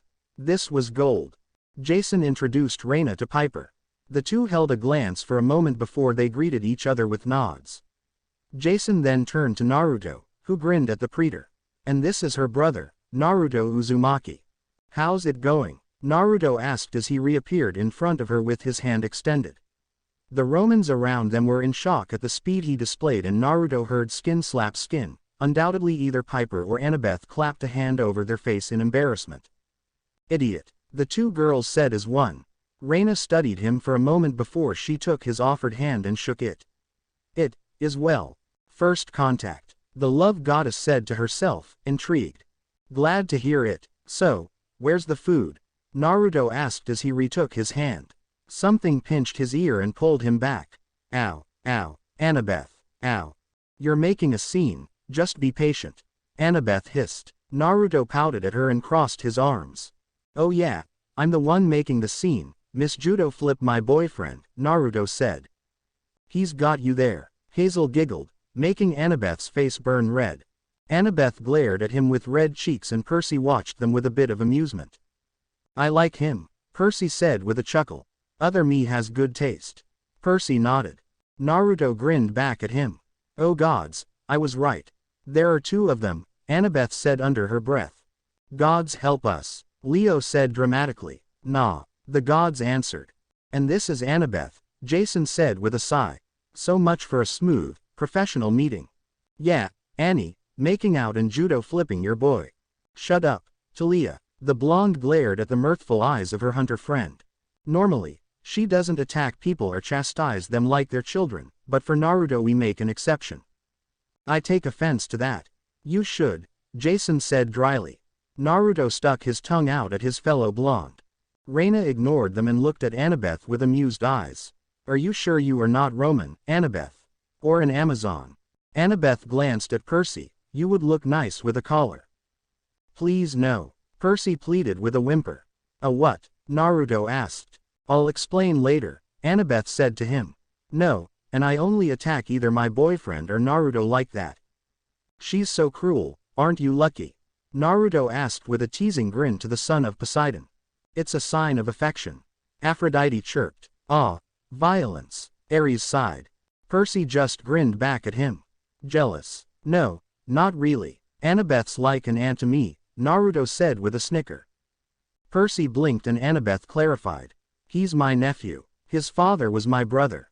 Oh, okay, the son of Poseidon said with a nod. Well, that clears that up. Percy said, it could have been awkward. Interesting, Reina said. I wasn't aware that Camp Half-Blood also allowed legacies. They're rare, but welcome, Annabeth said. Naruto felt a wave of apprehension come from Annabeth and gave her a concerned look. She's just uneasy about being in enemy territory. Something you amazingly lack, Kurama said. Gotta stay on your toes. Frank nodded in understanding. I see. Well, we were just about to feast and you've come all this way. Centurions. Reina turned to several teens that walked forward. A couple got Naruto's attention. One was a boy that reminded him of Choji, a bit on the hefty side but had a good nature to him. Did he just compare me to the fat giant guy? Frank asked. Oh yeah he did, Leo snickered. Hey, you got that blessing, Hazel poked his toned body, it's fine. She winked, getting a sheepish smile from Frank.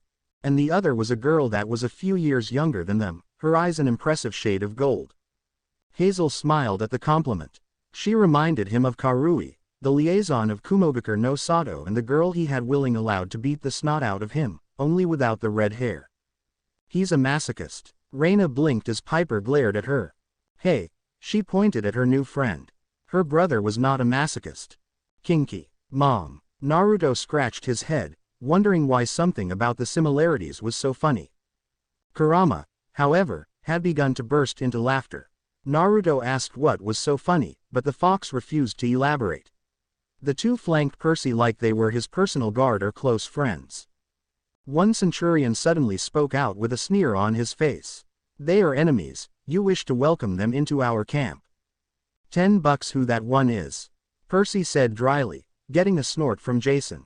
No bet. They are our guests, Reina said, emphasizing each word as she said it with a pause. Now go and burn an offering to welcome them. Percy grinned. Yeah Octavian, go burn your teddy bears. Shoo, Percy said with a dismissive wave. That's a horrible job, Naruto said with a snicker. He and Percy shared another grin while Octavian sneered at them and stormed off. Annabeth sighed and slapped the two chuckleheads on the back of their heads with a frown on her face. Annabeth sighed. I feel sorry for my other.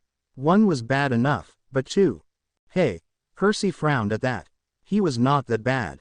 Ow, what was that for? Percy asked. I've learned that with him, there's only one way to stop embarrassment before it can happen, Annabeth said with a glare to the innocently whistling Naruto. Yeah, but I have a position of power. Let me flaunt it a little, Percy said with a pout directed at her. Yeah, let me show my swagger. Percy nodded in agreement. Naruto snickered. Sounds like you want to show off for your girlfriend, he said. Percy brooded. Well, duh. Annabeth smiled at him and crossed her arms. Sweet, Percy, but unneeded. Ah, the son of Poseidon pouted. Naruto smirked. Ah, so he's already charmed you, eh? I see, I'll be sure to tell Leo to activate Hedge's laser door. Everyone laughed as the couple in question were red in the face. Naruto. Annabeth turned red and Percy blinked in confusion. Hedge. Leo. Percy asked. Leo's the captain of our ship, Naruto said. He nodded in the direction of the Argo 2. Refused to come down after the stone guy threatened to blow it up. He's got separation issues, like with his magic three-legged table. Percy blinked and turned to Annabeth. How much did I miss exactly? A lot, Annabeth stated dryly. Annabeth shook her head and laced her hand in his. Just come on, seaweed brain. We'll talk at the feast. Food. Naruto perked up. He grinned and ran after Jason and Piper, who were already behind Reina, and walked off. Wait for me, finally, what I've been waiting for. And he calls the bird a glutton, Nico said with a roll of his eyes. Eagle, Jason corrected. Whatever. Annabeth pinched the bridge of her nose while Percy chuckled. He's an all-right guy. I like him, the boy that stood behind Percy said with a small smile. Percy grinned. I know, right, the bromance starts here. Apollo sang out.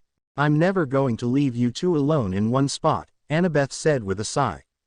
Oh, what's the worst that could happen? He waved off her concern. Everyone just looked at Percy, making High squirm. What? Really? Nico asked him. Did you honestly just say that? Percy just shrugged. The table was filled to the edge with food that smelled absolutely delicious. However, it wasn't as impressive as an average night at the Akamiki clan house. Now that was a feast. Naruto was sure that the last time he ate there, his stomach had literally exploded. Kurama refused to answer and only said for the blonde to eat less next time. However, that wouldn't be an issue if he always asked Piper for help. Naruto stared at his plate of vegetables and then glared at Piper. When I said help me pick out the good stuff, I meant more than just the introduction to the feast. No ramen, Piper said with her arms formed as an X. Vegetables are good for you, Piper said with a frown to her brother. Naruto cringed. Ugh, they taste so nasty though. Eat, now. Piper gave him a stern glare. He needed to eat healthier than just ramen all the time. Plus, she needed some support on the vegetarian side. She'll convert us all, Leo wailed in horror. We're not at camp, Naruto said with a smirk. You can't boss me around here. And, you know that charm talk doesn't work on me for some reason. Because you have it, Piper said with irritation. Piper pouted at him. Behind Naruto several Romans began to dig into the vegetables without any desire to. Excellent, Reina nodded. Damn his immunity to charm speak. Naruto gave his plate to a Roman that had finished his salad and grabbed another plate. He grabbed some random food and continued to pile it up until it was a small mountain on his plate. He grabbed the turkey leg and was about to take a bite, but stopped when Reina toasted for good health and luck to the two camps. Yeah, that'll last for like 5 seconds. Ares snickered. Here, Naruto said with a grin before he ripped into the leg. Piper glared at him after he swallowed and he frowned. What? Piper sighed and shook her head. Nothing. Naruto looked at her, then the leg in his hand and then back at her. He held the leg out to her and grinned at her when she gained a look of repulsion. Come on, you know you want a bite, the birds will forgive you, Imouto. Oh, he did not. Piper fumed as Jason snickered into his hand. Get it out of my face, Piper said dangerously. Fine, you don't know what you're missing, he said with a smirk as he took another bite. That'll teach her to make fun of his glorious ramen. Noddle power, Hazel nodded. Carnivorous monster, Piper said with an accusatory glare. Best kind of monster, Ares argued. Naruto just exaggerated his bliss as he chewed the meat. And as if to rub salt in the wound, he suddenly paused and ripped a piece of the meat off. Look how his teeth sinks into the flesh in a slow sensual embrace. Aphrodite narrated. Aphrodite. Hestia frowned. There are children here. Ah, correction, budding adults. Children to us, the hearth goddess corrected. Party pooper. The love goddess pouted. There was a shriek and the piece of meat in his fingers was suddenly gone. Another shriek and the eagle that all those who rode on the Argo 2 knew had returned to her perch on his shoulder. Cannibalism, Hades hissed along with the rest of his imprisoned siblings. See, even Mew likes the turkey, he said with a smirk. And she's a bird, Mew squawked and he chuckled. Eagle, sorry. Both of you, Carnivorous monsters, Hyper said in distaste. Naruto just stuck his tongue out at her and fed Mew another piece of turkey. Excuse me. Naruto looked to the Roman that sat next to him, the boy's eyes locked on the golden eagle perched on his shoulder. Why do you have a, eagle on your shoulder? Oh right, you Roman guys love your eagles. Percy nodded. Why again? He asked Jason. Jason pointed at Zeus, who was glaring at his nephew. Oh, right, him. Well, I'm not about to let her sit on my head with those talons of hers, Naruto said as he gave Mew another piece of turkey. When he didn't get even a smile, he sighed.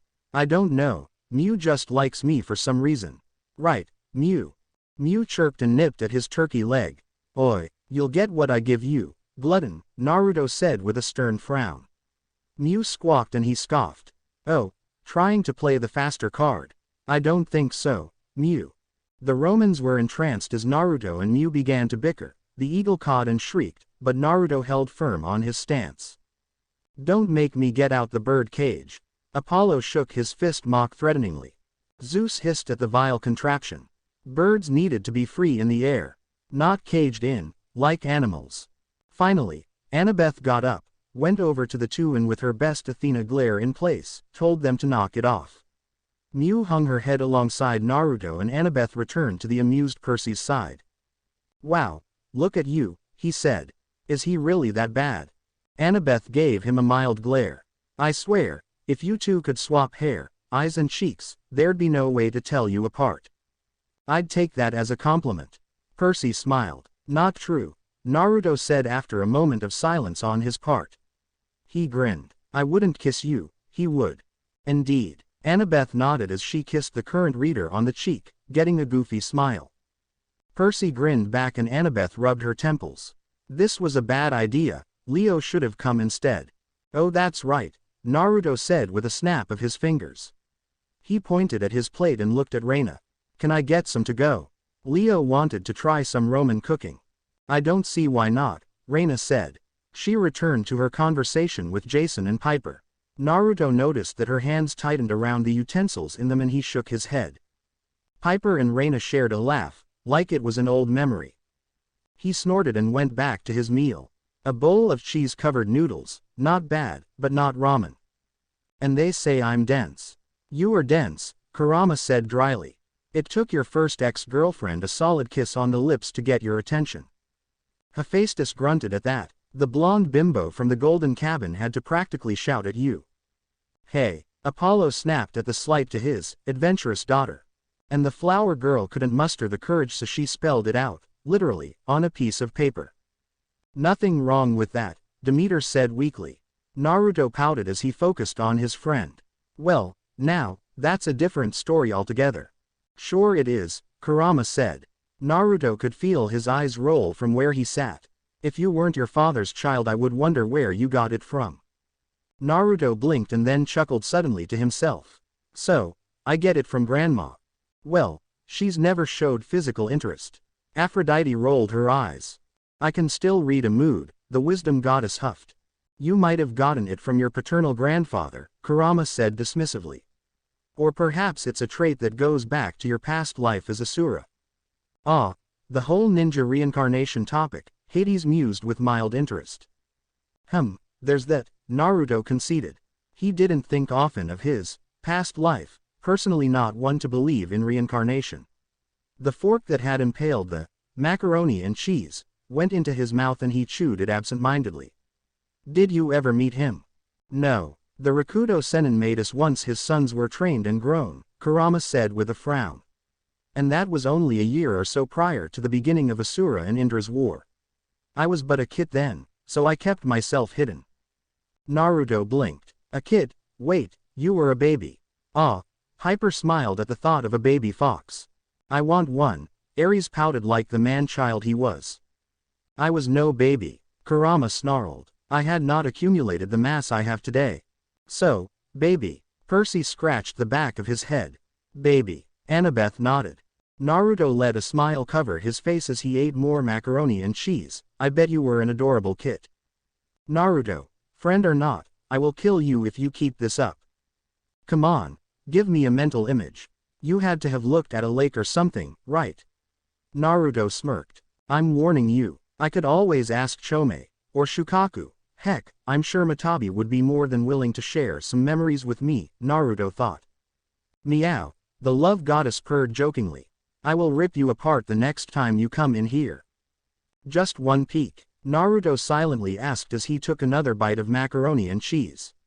Kurama growled before an image came to the forefront of Naruto's mind. The whiskered blonde nearly spewed out the food in his mouth in shock. The vicious fox he learned to love like a brother was freaking adorable. Dare he say it, but Chibi Kurama was downright kawaii. The kawaii just got real.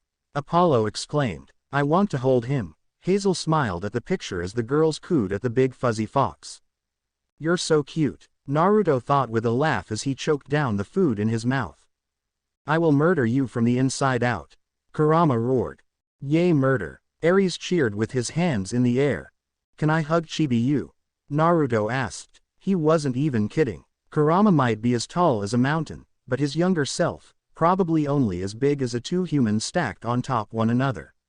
In essence, a giant fluffy fox. Naruto, I swear on the sage's name that if you so much as dare ask that question again, I will ensure that your line does not continue. The fiend, the Lady of Doves gasped. Athena also frowned at that. Ma, Samin, Naruto muttered with a pout while he played with his macaroni and cheese. What, Naruto? Nothing Imouto, Naruto said with a sad sigh. A mischievous smile crossed his face. Nay, Imouto, if you could hug a giant fluffy fox, would you? That does it. Consider your sperm sterile. No, Aphrodite cried out dramatically. Piper, once she got over the confusion caused by the strange question, tapped her chin in thought. Well, I guess so. Piper nodded in agreement with her other. It's an orange fox, by the way, Naruto said, as if the color was the most important feature. Of course it is, Piper said as she smiled at him. Typical Naruto. No biggie. Octavian suddenly spluttered. Naruto and Piper looked over at him. The praetorship of Rome is no biggie. So you're the brother of Talia Grace, huh? Odd. You look nothing like her, Percy said, as he ignored Octavian. We have the same eyes. Talia frowned. And cheekbones, Aphrodite pointed, got them from your mother. I noticed, Jason said.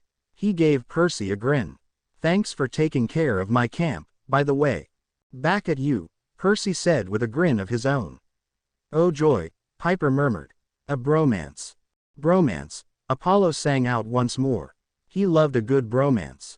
Naruto suddenly understood what Ino meant each time he and Sasuke started a mock spat in front of her when he was home. So that's what he and Sasuke looked like. Weird, but understandable. So Percy is Naruto, Leo hummed, and that makes Jason Sasuke. Because you know, lightning stuff. I am not like him. Jason said, offended. Evil Roman dude, Leo snickered at his best friend, who glared at him. Percy yelped and glared at Annabeth, who glared right back. Reina's right, she said. We should talk about serious things. The great prophecy, for instance. It sounds like the Romans know of it too. Reina nodded. We call it the prophecy of 7. Dum dum dum, Nico said in a low chilling voice. Not cool, Frank frowned. Ah, take a joke big guy. Frightening name, right. I'm still not talking to you. Oh, come on, it was a joke. Humph. Pay attention to the conversation, Baka. Naruto pouted. One joke, okay, one half joke and Kurama gets all fussy. He looked back at Annabeth just as the centurion that looked like Choji, named Frank, asked, is it true you're a child of Athena? Yes, Annabeth said, a bit defensively. Why is that such a surprise? Octavian scoffed and Naruto felt his eye twitch and the desire to deck him in the schnoz grow as he spoke. Do it, the demigod said as Apollo looked like he wanted to agree with them. If you're truly a daughter of the wisdom goddess. Enough. Annabeth is what she says. She's here in peace. Besides, Reina gave Annabeth a look of grudging respect. Percy has spoken highly of you. Of her mad kissing skills. Talia. Naruto saw Percy play with his cheeseburger, that oddly had literal blue cheese on it. Hail the blue. That is just wrong. Talia frowned as her burger was defiled by blue. And he watched Annabeth's face grow red. Naruto's brow furrowed. Did he miss something? The praetor came on to your aunt's boyfriend. He refused her. Kurama snorted. Smart. Annabeth said coolly as Reina offered a sheepish smile. Naruto suddenly let out a few suspicious coughs and cleared his throat with a glass of water. He really didn't want to laugh, but damn, that's a whole new level of awkward he was glad to not be a part of. He was open to watching it play out, though. Jerkish nephew. Annabeth grumbled with a pout. Annabeth gave him a glare and Naruto swallowed. Oops. Now he was in trouble. He whistled innocently and fed Mew a piece of turkey. It doesn't work, trust me. Percy grimaced. Thank you, Annabeth said to Reina. At any rate, some of the prophecy is becoming clear. Foes bearing arms to the doors of death, that means Romans and Greeks. We have to work together and find those doors. Hazel, the girl that reminded Naruto of Karui but didn't have her red hair, put a red gem in her shirt pocket and spoke softly. My brother, Nico, went looking for the doors. And got captured. Ares snickered. In a bronze jar, like you. Ares glared at his Smith brother for the reminded of his predicament back in the way. Wait, Nico D'Angelo. He's your brother? Annabeth asked with a confused frown. Naruto and Mew shared an equally confused glance. Nico the what now? Ha, I like that. Percy snickered as Nico glared at him. Stupid squid head. Quiet, Hyper said to him. Yes, Hazel said, either not hearing Naruto or ignoring him. She licked her lips nervously. He disappeared. I'm worried, afraid, I'm not sure, but I think something happened to him. You know, just fought an undying army as Tartarus. Nico said dryly, got a good ghost tan. Then we'll look for him, Percy said. Naruto nodded in agreement with Percy's promise. Family and friends always come first. Hestia smiled brightly at that. We have to find the doors of death anyway. Thanatos told us we'd find both answers in Rome, the original Rome. That's on the way to Greece, right? Thanatos told you. The death god, Annabeth asked him. Also known as the troll god. Hermes said with a finger in the air. Oh do go on, Hades snorted. Thanatos was always lazy in his opinion. Naruto frowned. I thought Hades was the dead god, god of the dead. Hades is the god of the underworld, Annabeth corrected. Thanatos is the god of death itself. Oh, sounds like a lame job either way, Naruto said with a shrug. I don't like him, Hades frowned. There, Hades, Hestia consoled. Well, Percy said around a bite of his burger. He swallowed. With death free, the monsters will disintegrate and go back to Tartarus again. But, with the doors open, they'll just keep coming back. Like water leaking through a dam, Hyper said as she played with the feather in her braid. Percy smirked. Yeah, we got a damn hole. Percy and Talia snickered, bumping fists. What? Inside joke. Never mind, he said with a sigh. For us, Talia smirked widely. The point is we gotta find the doors and close them before we go to Greece. It's the only way we'll be sure the giants stay down once we defeat them. Wait, does that mean Enceladus will be back? Naruto asked, now interested in the conversation. Percy frowned. I'll sell a who? Stupid names. Percy pursed his lips. Auntie Athena, Annabeth said. She nodded in Naruto's direction. Naruto defeated Enceladus with Athena's spear, lucky. Jealous. Naruto sang with a smirk. He sat back and crossed his arms, his smirk gone and a serious look on his face. But if that asshole is coming back, I want another crack at him. Maybe I'll be allowed to use Aegis next time. No way, Annabeth cried out, clearly jealous. You can borrow mine, Annie, for like a minute. Talia told her, just getting a pout from her friend. Annabeth scowled at him. Naruto, enough. Naruto just smirked and watched Reina pluck an apple from a plate as it floated past. She studied it as she turned it. You realize that you are suggesting to go to Greece in your warship. A place more dangerous to demigods than anywhere else in the United States. You said that about Alaska and we turned out all right, Percy said. Large Shade Army, right, all right, Frank nodded as Percy shrugged. We handled it. Frank just shook his head. Percy was a demon with combat. Yes, but these are ancient lands and not to mention the Mare Nostrum, Reina said as she peeled the apple with her nails. Short, but sharp, deadly, Much like a shinobi, Naruto noted. It seems someone's gander some attention, Aphrodite sang out. Hey, Piper nudged Reina with a smile. Reina looked mildly interested as well. Athena's lips formed a thin line. This Camp Jupiter didn't seem so bad. However, he was confused by something she said. The Mary what? Mare Nostrum, Jason said. RC. It's what the ancient Romans called the Mediterranean Sea. It's not yours, Poseidon scoffed, you don't even have a navy. The Romans looked sheepish at that, not wanting to upset the Earthshaker. Oh come on, I'm the son of Poseidon. What sea is going to give any boat I'm on trouble? Percy asked. A lot of things actually, Poseidon pointed out.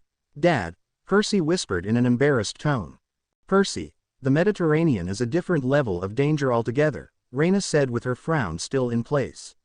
Roman demigods have been banned from crossing it for centuries. No hero in his right mind would cross it. Naruto laughed. Well, it's a good thing we're all a little nuts, huh? Besides, I practically built the Argo 2 on my own. Hey, Leo shouted. Granted, Annabeth and Leo showed me where to put some pieces, but it's sturdy. We have to hurry, Jason added. I'm not sure about the giants, but Gia is getting closer to being fully awake with each passing day. She's appearing in dreams, making full appearances and summoning more and more monsters. We have to stop the giants before they fully wake her up. And we do, just it is a real hassle. Percy sighed, rubbing the back of his neck. Naruto grudgingly agreed with Jason. Sure, Gia might be lonely, but she was still bad news as far as history went. Her childhood sweetheart betrayed her, her grandchildren killed her children, and she decided to marry the entity of Tartarus. Naruto had never been nor met Tartarus, but he was pretty sure that the father of Enceladus was 10 times worse. Aphrodite let out a blissful sigh at that. Bitter romances were lovely to watch. 7 half-bloods must answer the call, Annabeth said. From both camps we need 7. Jason, Piper, Leo and I are 4. What of him? Reina asked with a lazy point to Naruto. I am not lazy. Reina frowned. Naruto waved her off. I'm pretty much a liaison from my home. Your home? Reina asked. Isle of the Letoids, he said. The table went quiet and he groaned. Don't tell me you've never heard of it. Octavian bristled. You dare say you come from the home of Apollo and Diana? OOCTY, shut up, Apollo groaned. Yeah, Naruto said as though the other blonde were an idiot. He is. Nico rolled his eyes at the dude that catapulted himself in a rain of fire. The guy rubbed him the wrong way and all sorts of negative emotions came from him. I dunno how, but it is. Chiron confirmed it and so did my mother. Your mother? Octavian asked with a snarl. Aphrodite, Naruto said with a grin. Octavian narrowed his eyes and Naruto could see the insult form in his mind. Before Octavian could speak, Naruto whipped out his killer intent and focused it all on Octavian alone. Annabeth would kill him if he used it on the whole area. Do you have an issue with who my mother is? He's lucky he's dead, Aphrodite hissed dangerously, eyes narrowed. She'd have the boy going at it with a pig. And no, Octavian said as he began to sweat. Jason and Piper stared at Naruto worriedly while Percy and Reina gave Octavian confused looks. Naruto smiled and the pressure he was applying vanished. Good. Then let's put it behind us, shall we? Octavian merely nodded, but still glared at the blonde. You do not make enemies with a ninja, they tend to snap your neck at night. Leo shook his head. Okay, Percy said slowly as he glanced at Naruto with a newfound respect. Right, Percy nodded. This Naruto ruled. Well with me, Hazel and Frank, that's 3 from Camp Jupiter. There's 7, and Naruto. The 8th wheel, Leo nodded. And Fuzzy Britches, Naruto said with a snicker while Mew squawked. And Mew. So a team of 10, a nice round number. Jason nodded. Octavian seemed to recover from the ki blast. What about the debate? The Senate must decide what should be done. I hate politics, Percy muttered. It was a headache, and stupid. Octavian, don't worry, we will have a meeting within the hour, Reina said. She turned to the others. Now, you're sure about this? Yes, Percy said, it's the only way we can manage to beat the giants. Fine, Reina said, is there anything else you'd like to discuss? Jason began. He rubbed the back of his neck. Would it being alright if I showed Piper around New Rome? She's never been and we'll be back before the Senate meeting. Showing the home turf. Smooth. Leo nodded, getting a flush from the couple. Reina narrowed her eyes as the wind spirits that had served them began to clear the table. The way she answered nearly froze Naruto solid, it was so cold.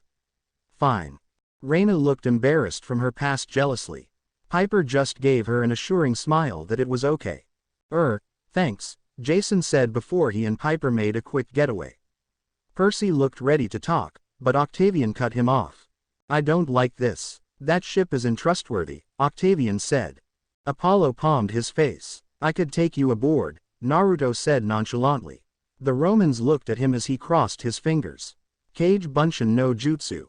An exact replica appeared and the Romans gawked at it. The clone nodded to Naruto and then smiled mischievously at Octavian. Would you care to join me and the captain? Yes, Octavian said. The look in his eye clued Naruto into his suspicion while the other Romans whispered. But, what sort of magics? Jutsu. The demigods said. Jutsu. The clone and original said together with frowns. It's a boon from being born on the Isle of the Letoids. That seemed to placate the Romans. Octavian looked more intrigued now than suspicious. Is it? Tell me more and show me this ship of yours. For how I can harbor it as my own, Leo said in a Darth Vader tone. Yeah, come on, if you're good I'm sure Leo will give you a paper hat or something, the clone said as it led Octavian away. That was interesting, Reina said with veiled uncertainty in her eyes. Naruto shrugged. Meh, child's play. The real trick is making the clone listen to me. Wet Willy. The clone said a good distance away. Confound you, Gracis. Best. Naruto. Ever. Percy odd. He'd kill to have done that to Octavian. Amen, dude. Leo whistled. See, Naruto said with a smirk. Percy shook his head and turned to Annabeth. Okay, you have to catch me up. Annabeth smiled. Sure thing, Praetor. How did that even happen? Percy chuckled and looked to a slightly disgruntled Reina. You mind if we? No, she said, though Naruto could tell she had no truth to her words. She waved him off dismissively. Go off, but be back in time to meet with the Senate. You got it, Percy said. The couple left with their hands intertwined. Naruto watched, a happy smile on his face, glad to see Annabeth out of her funk. Percy and Annabeth smiled at one another. Percy was an okay guy and he was glad that they reunited. He looked back at the slightly dismayed Reina and got up from his seat with an exaggerated stretch while Mew took off to scour the camp. The love goddess was smiling widely. I think something magical is going to happen, she sang out. Piper smiled. She liked it if it did happen. Reina was a good girl for Naruto after all. Naruto turned to Reina and rubbed the back of his neck while his other hand slipped into his jacket's pocket. So, wanna give me a tour? I mean, if it's not too much trouble. Reina studied him for a moment before she nodded and rose from her seat. Reina quirked her lip. Yes, this was getting interesting. She dusted herself off and began to walk away. Naruto quickly caught up to her with both of his hands in his pockets. So, what exactly is a praetor? Everyone gave Reina sly smiles as she ignored them. So, who is next? She asked. Leo looked ready to volunteer, but Frank intervened. I'll do it. He said, snatching the book. Aw man. The son of Hephaestus pouted. Frank cleared his throat and began to read. Reina looked at Naruto for a moment, a bit amused by his question, before she answered. A praetor is one of 2 leaders of the Legion. Praetors are the highest ranks one can achieve in our forces, and it's a grand honor to become one. Not only are you in command, no one, only your fellow praetor, can overrule you. I was one, Percy listed off, Jason was one, and now Frank is one, he trailed off with a grin. It normally isn't given out that easily. Jason told him. Oh, so it's like a cage, but co-ruling, that's what I thought, Naruto said with a nod. 2 leaders of a large force was clever, but one person had to rise above and make the hard decisions, especially when it came to the possible loss on a mission. Very true, Reina nodded, and between all 3 of the last praetor, I seem to have lasted. Jason frowned at her. Not my fault. Percy shrugged. He honestly didn't want to job. He just went with the flow. Kage. Reina repeated the term with a frown. What is that? A cage, or shadow in English, is the highest rank of the hidden villages on the Isle of the Letoids, Naruto said. He tapped his headband. My village, Konoha, is led by the Hokage, or the fire shadow. Why is your symbol a leaf then? Reina asked. Misconception. Piper asked. Probably. Leo shrugged. I'd rather have a fireball headband. That got a few snorts and snickers. Our village is known as Konohagakure no Sato. At her frown he elaborated. The village hidden in the tree leaves. Sorry, I'm used to campers filled in on my village. I see, but why is your cage called the fire shadow if you are in the trees? Konohagakure no Sato is hidden in the land of fire, hence, fire shadow. Naruto grinned. Oh, Piper said, that makes far more sense. And you have only one ruler. Reina frowned. Of the village, the daimyo, sort of a royal emperor, is the ruler of the land while the cage rule the ninja villages. We're sort of like mercenaries, but with much better training and loyalty to the land of fire first and foremost, Naruto said. Our current Hokage is the fifth, Tsunade Senju, granddaughter of the first and founder of Konoha and the grandniece of the second Hokage. So the role of cage is hereditary? Reina asked. So eager for information, Piper teased her new friend. Of a foreign military, of course, Reina affirmed. Oh, no, anyone with enough drive, heart and strength can become Hokage. Tsunade only took the job because I convinced her to when I was 12, Naruto's grin slipped into a wince and he rubbed his forehead. Though I wish she didn't flick me so hard. Reina smirked. A little flick. No, her flicks are like a super punch, Naruto said. Girl power. Talia grinned and all the demi-goddesses were high-fiving each other and smirking. Oh, right, that one chica with the big honk hands. Leo quickly corrected himself at the look Piper was giving him. He grinned and looked ahead of him, lost in memories. She's the strongest kunoichi in the world and one of, if not, the best doctors on the Letoids Isle. How strong exactly? Reina asked. She had a small worried frown on her face. Who's that strong dude with the club? Herc something. Hera quirked her lip at that while Zeus rolled his eyes. Hercules. Yeah, we don't like to talk about him. Percy confessed. The seven all nodded in agreement. He was a jerk. Yeah, that guy. She's probably as strong as him, Naruto said. It's nice to see some balance in the world. Hera stated, brimming in feminine pride.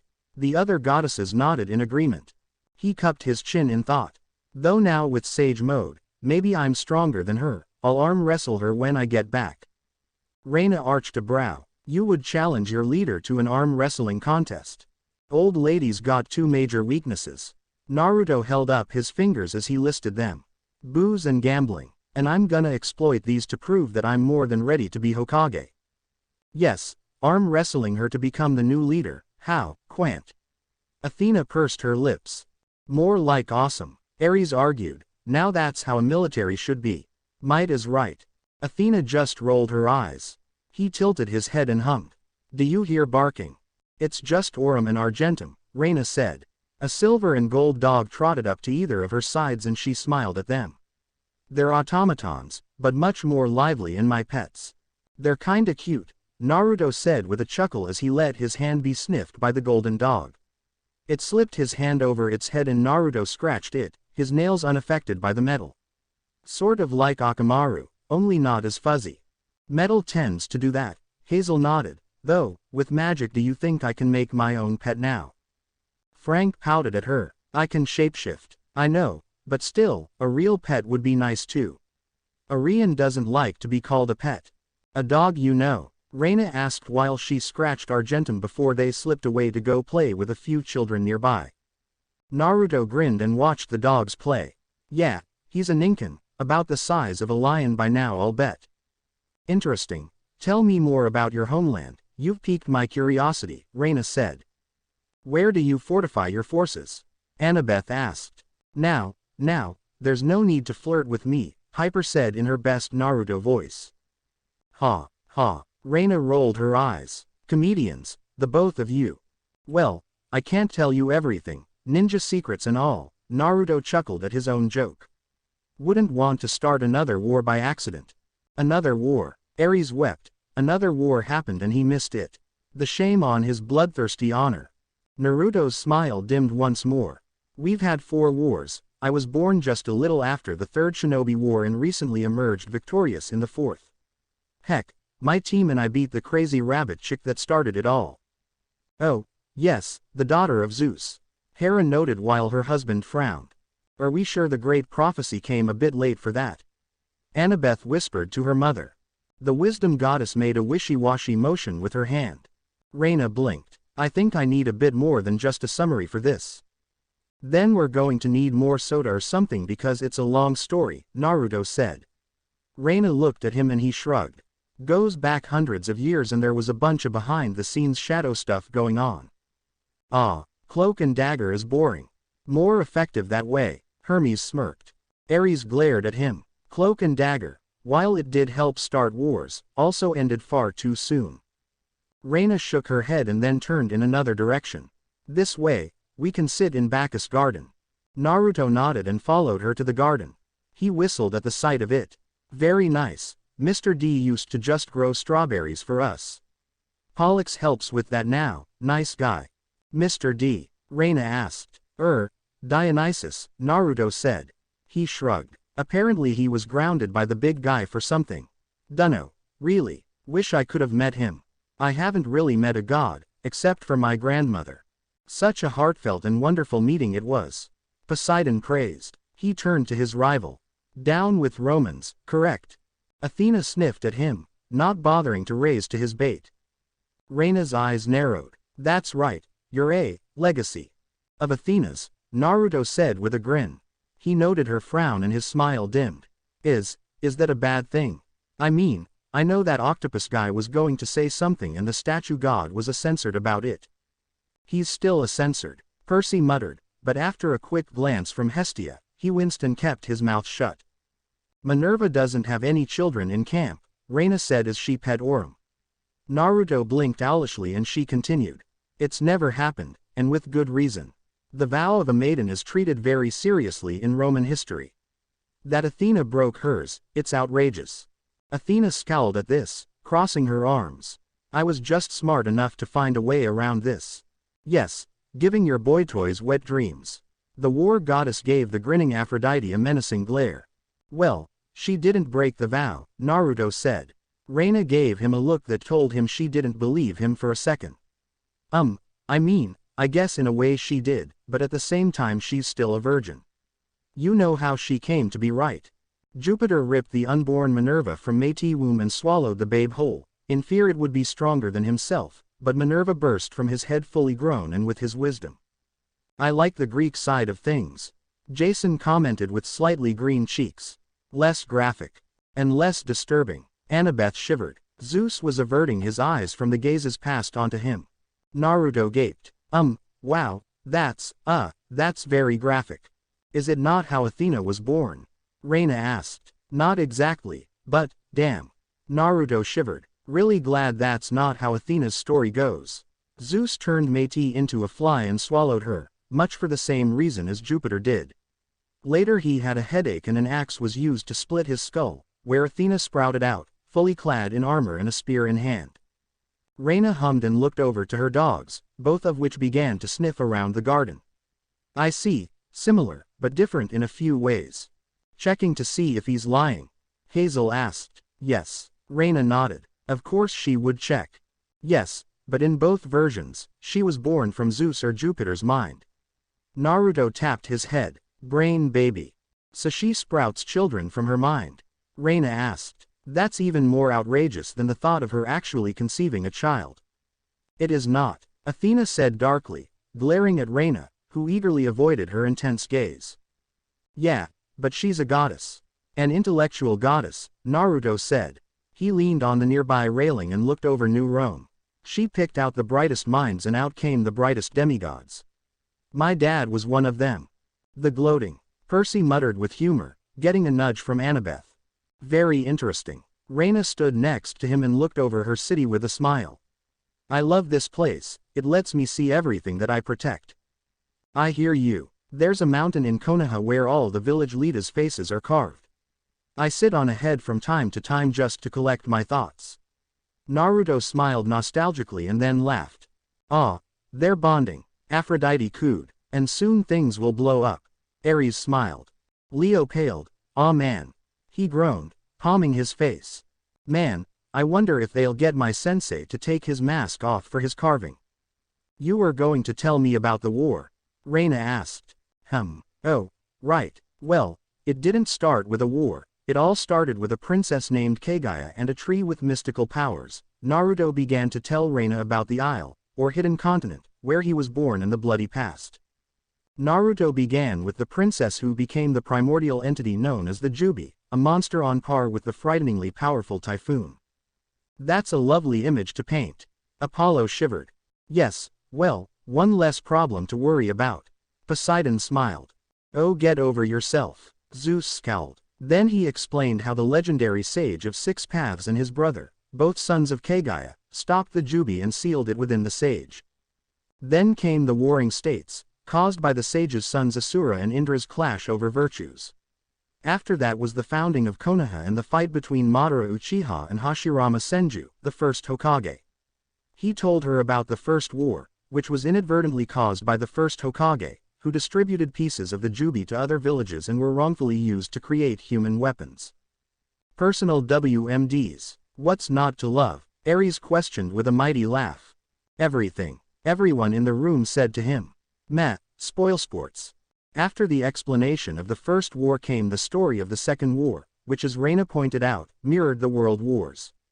Naruto said he was envious that the planet was more willing to stop fighting after 2, considering there were still 2 more wars for his continent to be had. I know, Ares said forlornly, he would give anything for 2 more world wars, hell, he'd give an arm for one. Of course he'd just grow it back thanks to his godly powers, but that was beside the point.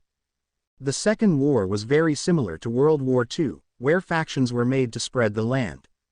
It was in this war that his clan's village, Uzuoshigakure no Sato, the land hidden in the whirlpools, was destroyed by 2 or 3 villages.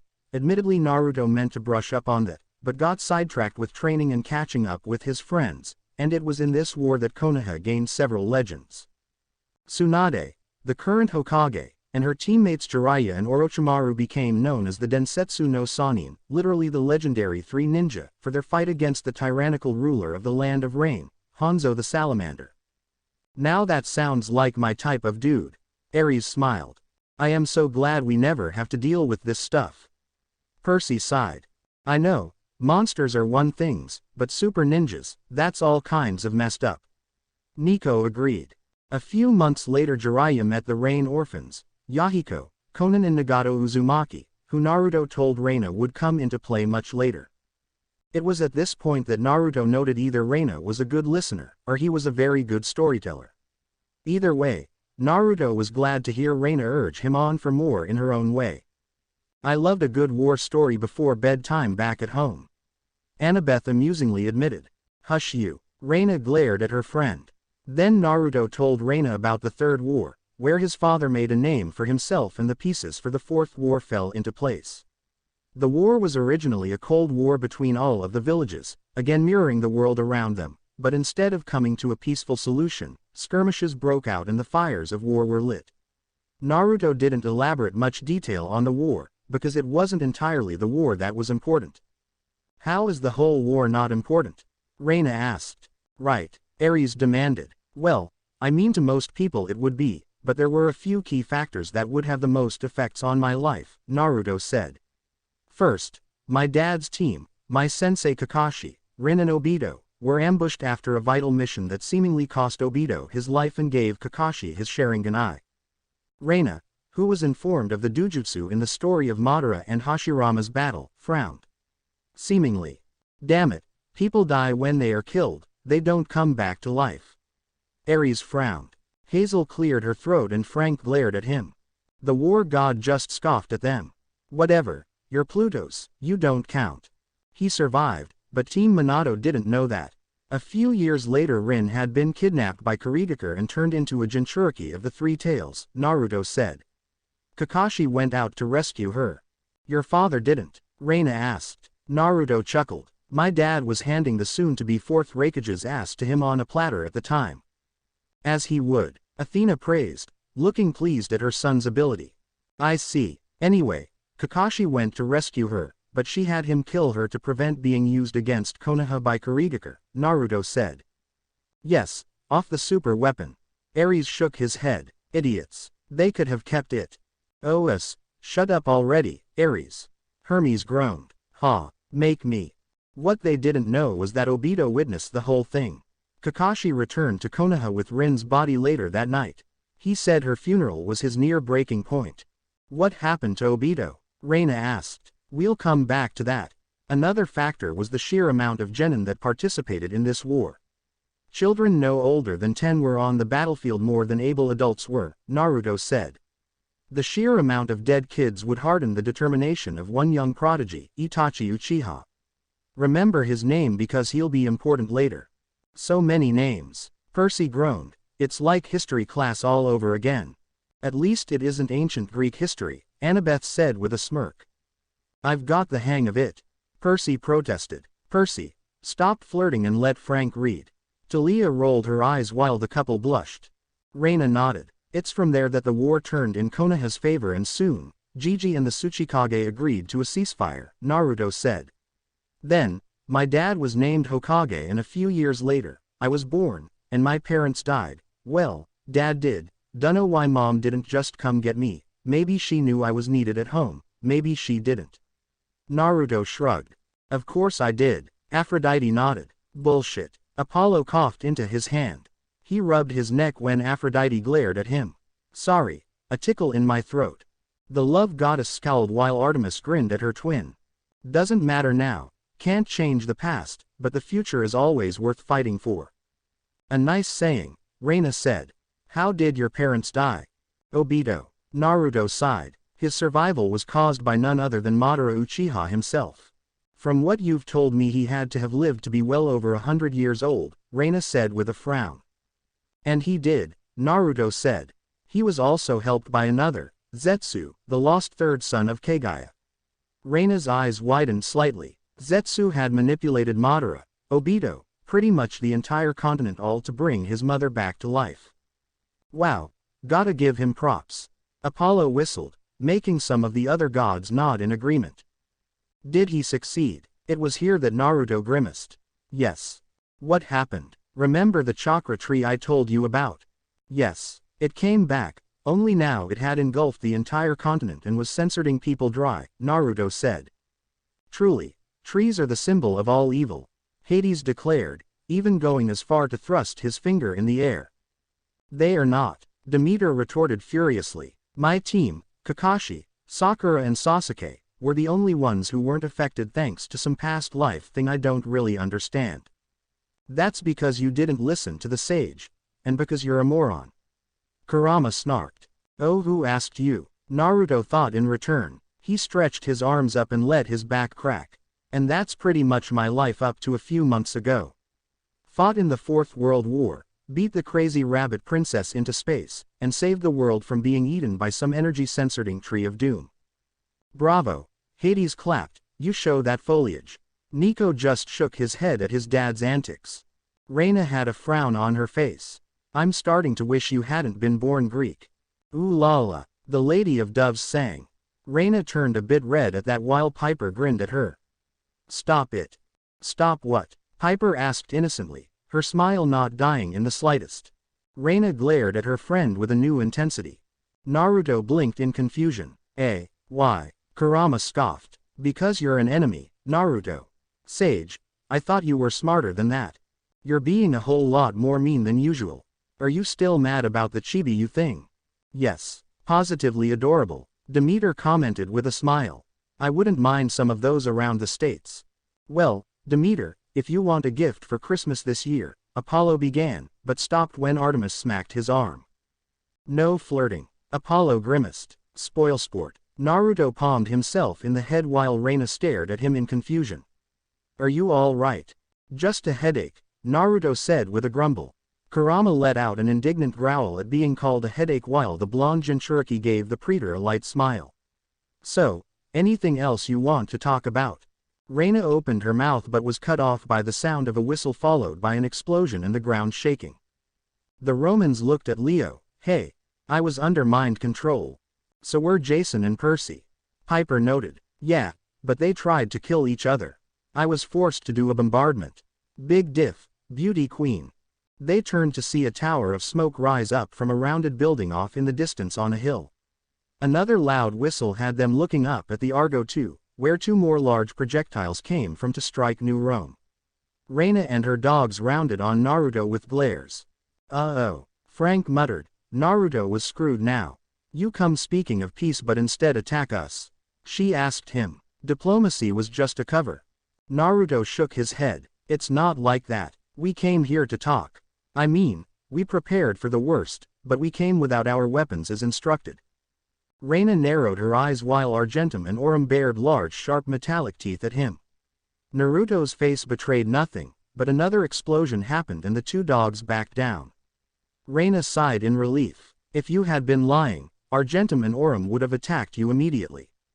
That would have censored it. Percy nodded. Indeed, they enjoy tearing out the legs first. Percy gave her an uneasy smile. Why, you're joking, right? Reina just smirked. I don't lie about things like this, Naruto said firmly. He kept his eyes on the Argo II and then looked over the street, where crowds formed to attack his friends. The railing bent under his clenched fist. A mob.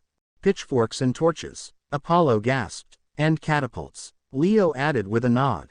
Oh my, Hermes snickered. Pluto's pauldrons. Reina swore under her breath as she followed his gaze. She hopped over the railing and dropped to the ledge a bit below. Naruto followed her and they descended to the streets. She scowled at the sight of the rioting Romans. I hate my job. It does get tiring. Reina sighed. At least you have a second praetor now. Frank told her. Thankfully so. The Roman daughter of war nodded.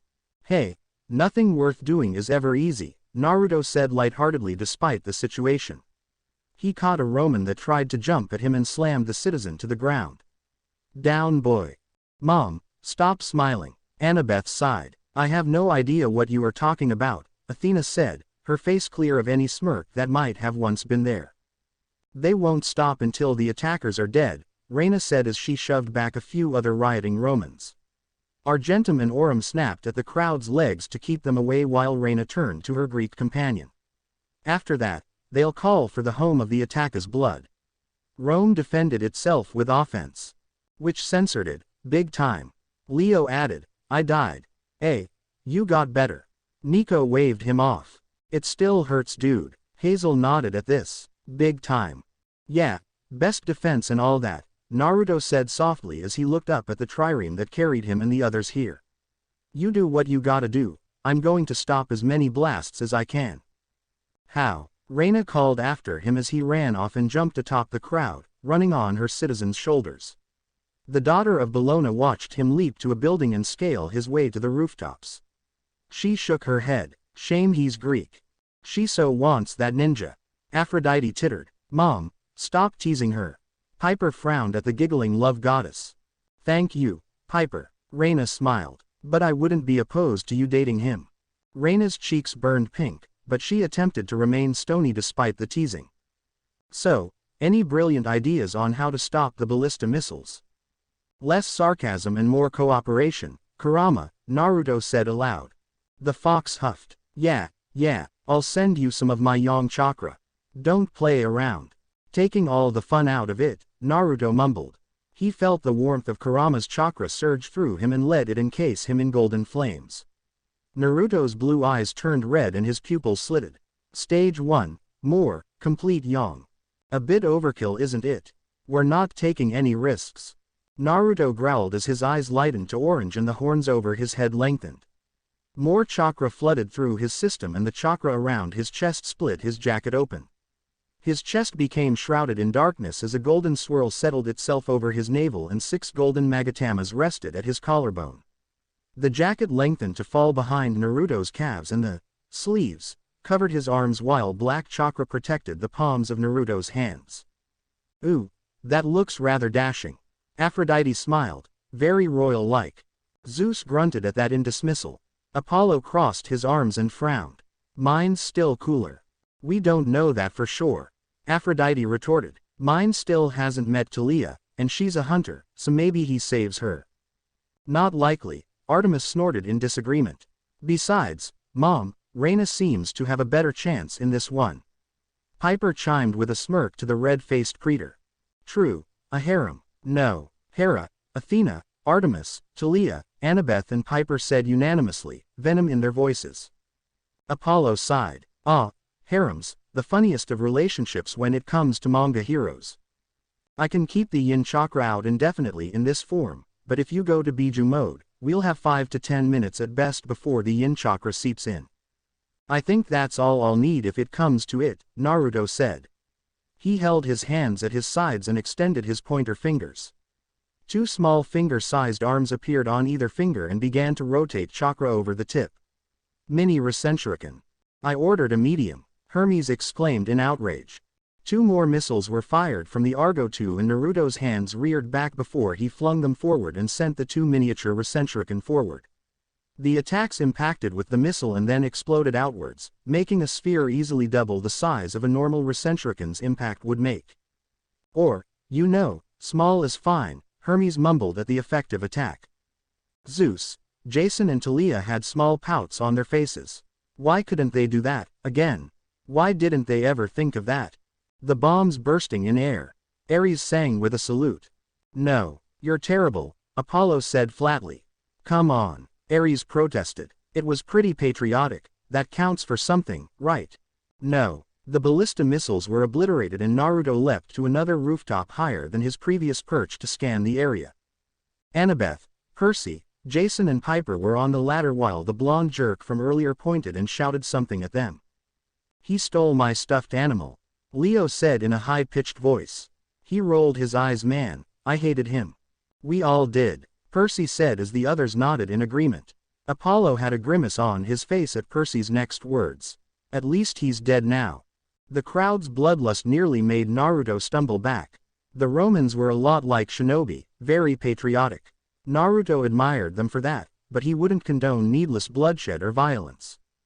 I hate him even more now, Ares surmised with a frown. That reminds me, when we get out of this, Leo is so dead, Naruto said to himself.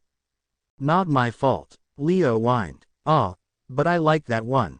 He makes things explode. Fox dude's on my side, oh yeah. The son of fire cheered with a grin. Naruto let a small smirk cross his face. True, I'll just sick Nissa on him when we get back to camp. Leo paled. Not cool. It'll be effective. Piper nodded. I mean, you were far worse than anyone else when I got back. Piper punched the mechanic in the arm for that one. Ow, see, he sent another mini Recentrican at another ballista missile and then turned just in time to catch a spear thrown at him. Naruto arched a brow in amusement and spun the spear around. I think you misplaced this, here catch. He tossed the spear back so it landed in between the thrower's legs. More spears were sent at him, but Naruto just used his chakra arms to swat them away while he focused on stopping the ballista strikes. Leave me, as you are nothing before my glowy arms of doom. Percy, stop, Annabeth giggled as he grinned. When this is over, I'm tearing that giant bow apart. Naruto grumbled. A rock suddenly launched over his head at the Argo and Naruto quickly destroyed it with a mini Recentrican. He turned around to see several catapults at the ready on a hill in the distance. How'd those get set up so fast? We are very proficient, the Romans said as one. Nico shook his head. Okay, I don't get scared easily, and that was scary. Fire. Damn it. Naruto growled and turned his attention on the Roman counterattack. He was on that roof for about 5 minutes before someone joined him. After he destroyed another boulder, Naruto turned with a fist at the ready to strike. Whoa, Frank, the boy that reminded him of Choji, held his hands up. I'm on your side, you gotta get to the Argo. Hazel and I will give you some cover. Go, Apollo cried with a heavy Austrian accent. Get to the boat. Hermes shook his head. Not the same. Apollo clicked his tongue. Yeah, you're right.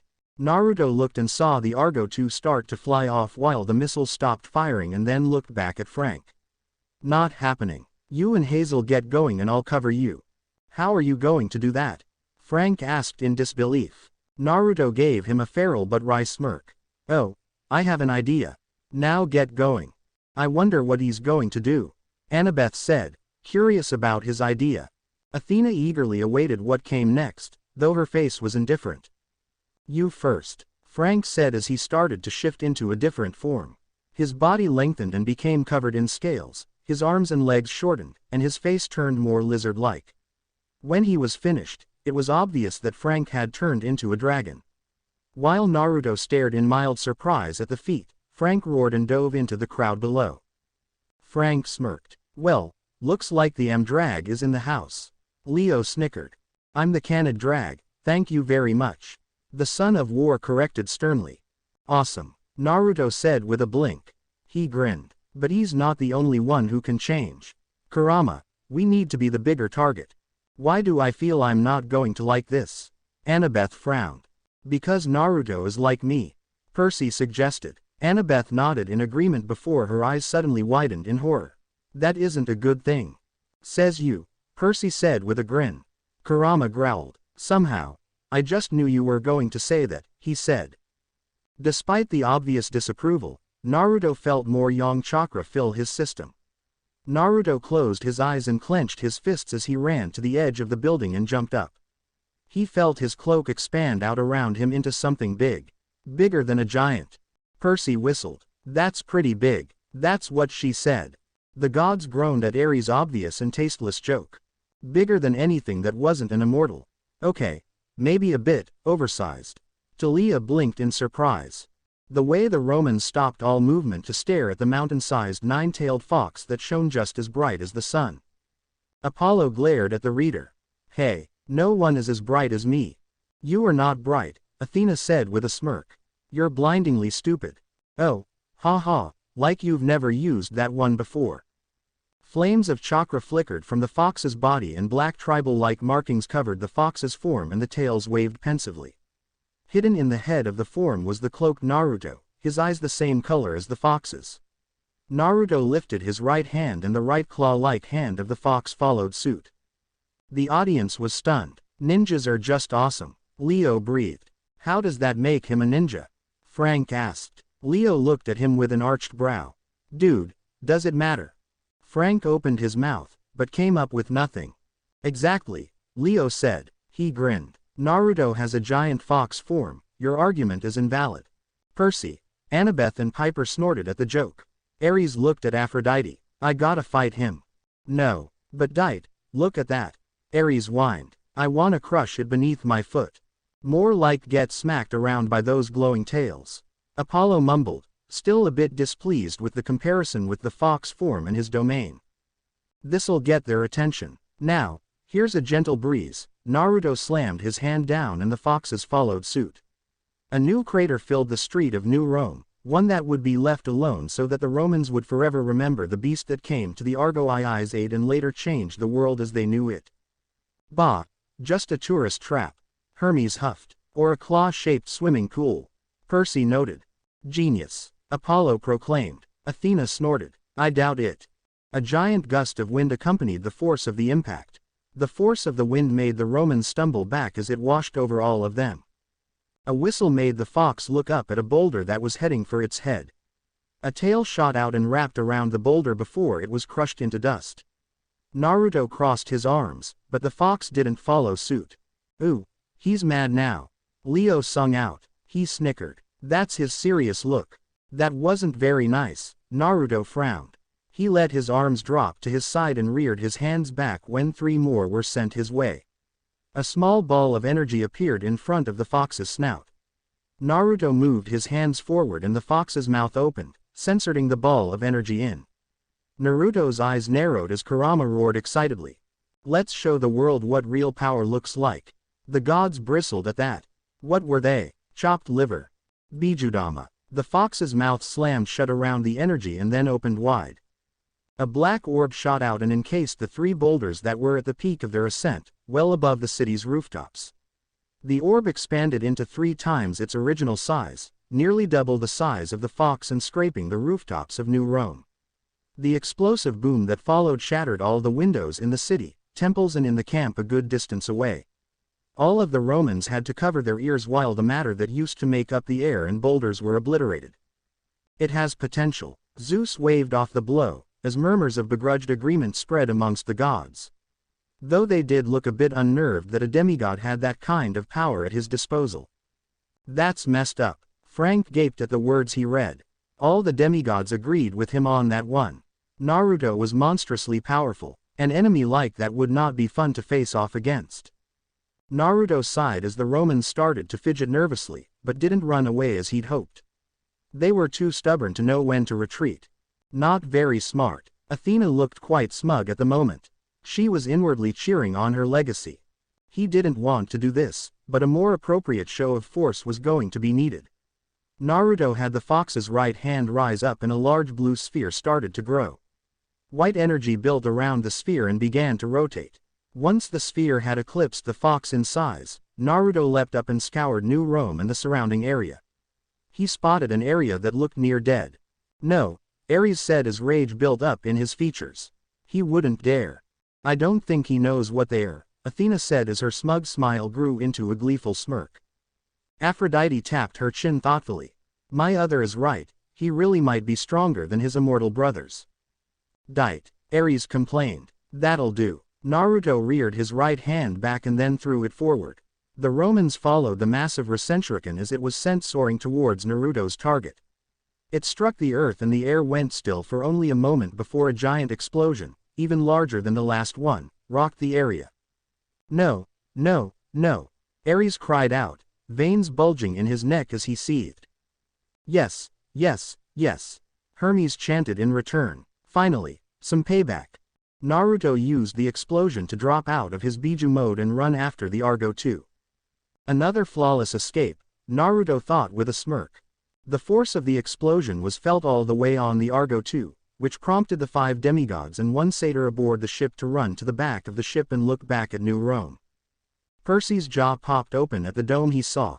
The field of Mars, gone. I hate him. Ares fumed with a seething look on his face. Worst part was, he couldn't pick a fight with him. Athena brimmed with pride at the moment, looking radiant. Such a good legacy. Leo's eyes widened and a grin spread across his face. Awesome explosion. One thing I'll agree with you over, Valdez. Coach Hedge grinned. A wonderful show of force. At least one of them has a redeeming quality. Ares grunted, still getting over the destruction of the fields of Mars. He may be Greek, but they were still his fields, damn it. Annabeth and Piper both simultaneously slapped their hands to their heads. That looks painful, Hazel said innocently. Her comment earned her minor glares from her friends. Only Naruto. Piper frowned while Annabeth rubbed her temples. That was Naruto. Percy asked. Dude, Naruto don't play around, Leo said informatively. He nodded. Blondie's like a super ninja or something. Okay. Really glad he's your nephew right now, Percy said. We all are, Percy said in agreement to his other as the room shared his sentiments. Annabeth smirked at him. Jealous. No, just glad he's on our side. The 2 members of the quest to rescue Hera both shivered at the thought of Naruto turning on them. Talk about game over, Leo mumbled. Leo blanched at the thought. More like super hacks. Leo's comment made the other demigods nod in agreement. Ares, however, rubbed his chin. I dunno, sounds like a good time. Coach Hedge snorted. Please, he's a son of Aphrodite. What real damage could he do? Aphrodite glared at the image of the disbelieving satyr. Rude. While Piper scowled at him, Leo stared at the satyr. Coach, he just made what looked like a nuke. You don't know that was him. It could have been anything. Coach Hedge shrugged. Who knows? Romans are weird. We don't have that, Reyna quickly said. Annabeth gave her a small look. Imperial gold fire bombs. That was Octavian. Reyna crossed her arms defensively. I had nothing to do with that. I know one thing, he's so chewed out when he gets here, Annabeth said with a sigh before she turned to Leo. Tell us again what happened. All right, it was like I was being controlled. Mind controlled. We get it. The rest of the 7 groaned at Leo's defensive proclamation. Leo crossed his arms and huffed. Good. Wasn't my fault.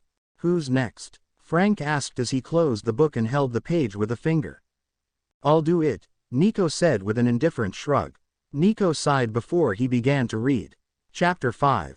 Naruto continued to run at 185 miles per hour, something that he considered a leisure pace while a normal human being would consider it jaw-dropping. Meh, Hermes shrugged. That's my normal jogging speed. Seems you're still trying to keep up with me. Apollo gloated. Oh, that was one time. Until he saw the speck that he recognized as the Argo. He jumped up and landed on the Argo II's deck with a light thump. Wow, way to Superman that leap. Leo whistled. I wonder how he does with tall buildings. Percy hummed and looked at Jason. The blonde frowned. No. He let out a light sigh as he took in the feeling of the wind brushing across his skin. A pleased cry made him look up and hold his arm out. Mew landed and crooned at him, which earned her a light brush over her beak from a finger. I'm fine, thanks for worrying, Naruto said softly to the eagle. The eagle crooned under his touch, but suddenly flew from his arm. Naruto. Naruto turned to the sound of his sister's voice and gave her a smile.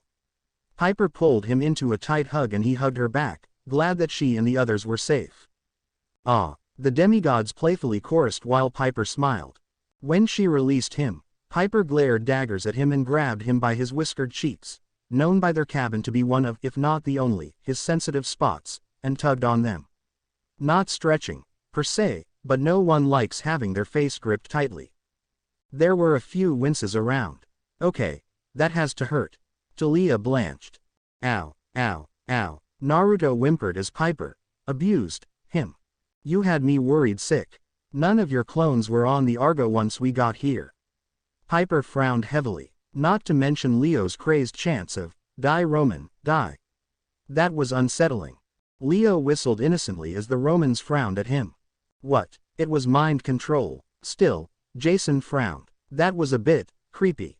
Wheesh, let go of my fash. Naruto pleaded. Piper huffed and released his cheeks, crossing her arms with a glare locked on him. Naruto took a wary step back and rubbed his face. Mean, Imo-Udo-chan. Truly, the most evil of all sisters. Leo nodded, making Nico snort. Please, you should meet my sister. Way more evil. Excuse me. Hazel gave him a look.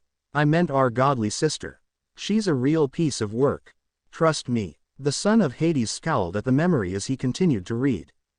You have some explaining to do, Piper said, undeterred by his pout. Naruto frowned and closed his eyes, searching through the many memories of his clones that he was now aware had popped. It happened when he made too many at once. The memories sent to him were jumbled and difficult to separate, so he never registered the clones' dispelling. The whiskered blonde sent a glare to the innocently whistling Leo. You roasted them all, really? Naruto asked flatly. A flaming son of Aphrodite. Ares. The love goddess glared heatedly as her boyfriend laughed. She huffed. There's nothing wrong with same-censored romances. Olympian practiced and approved. Apollo agreed. I was being mind-controlled or something. Leo protested, though he sounded exhausted. Naruto pursed his lips in thought. He took note of Jason's supporting nod and Frank's disbelieving frown. Frank also took another step closer to the Karui lookalike, Hazel. Who? Hazel questioned. A ninja, probably. Frank shrugged. That's not helpful. The gem user pouted. Okay, still, there should be punishment, Naruto said, scratching his sore cheeks. Naruto snapped his fingers and a gleam appeared in his eye. Got it. A spar, you and me, once were a bit further from Jupiter, one-on-one and no powers. Leo let out a whimper. He was more a thinker guy. He left the bronze stuff to the other guys. Leo grimaced and looked at Jason, who unlike him had prior hand-to-hand training and sparred with Naruto constantly before Naruto went back to debrief his village leader. Leo remembered the aftermath of being thrashed around by Naruto in Medea's mall. The skin around his left eye was still a bit darker than it used to be. Like a panda, Leo glared at Percy for the oh-so-innocent question. I'll only use one attack, Naruto added, and Leo suddenly felt a lot more relieved, until he remembered Naruto had obliterated the fields of Martians or whatever it was called. Jason and Percy both felt a chill go down their spines. Talia smirked. I think I know what it is. Leo, who remembered what happened to them in Apollo, Naruto paled. Oh, that was going to hurt. Speaking of, the Smith demigod frowned and crossed his arms. I might not have been in control at first, but I saw you change into that giant golden fox. Is that something every ninja you know can do? No, Ares pouted. If there were more people like that, more wars would happen. That would be awesome.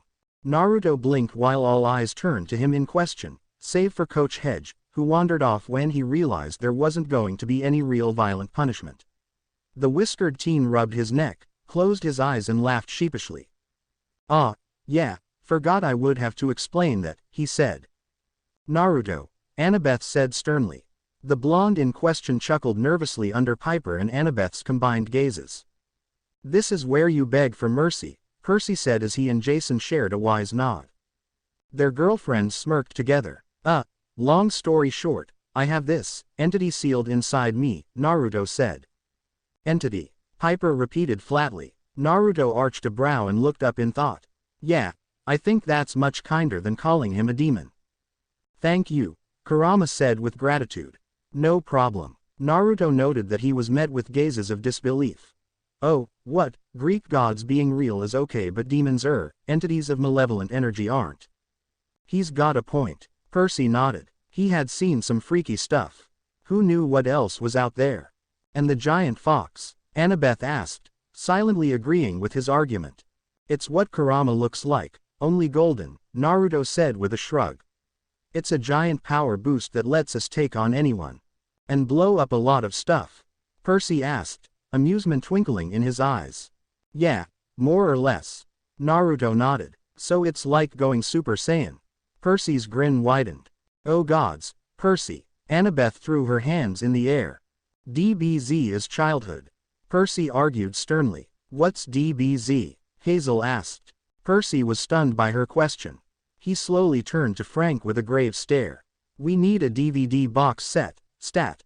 Percy. Annabeth groaned. Since he had seen what Naruto could do, he wouldn't shut up about the comparison between her nephew and the Japanese cartoon he loved so dearly.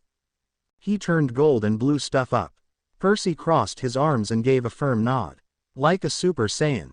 He didn't scream enough. Ares objected. Number. Percy glared at his godly rival.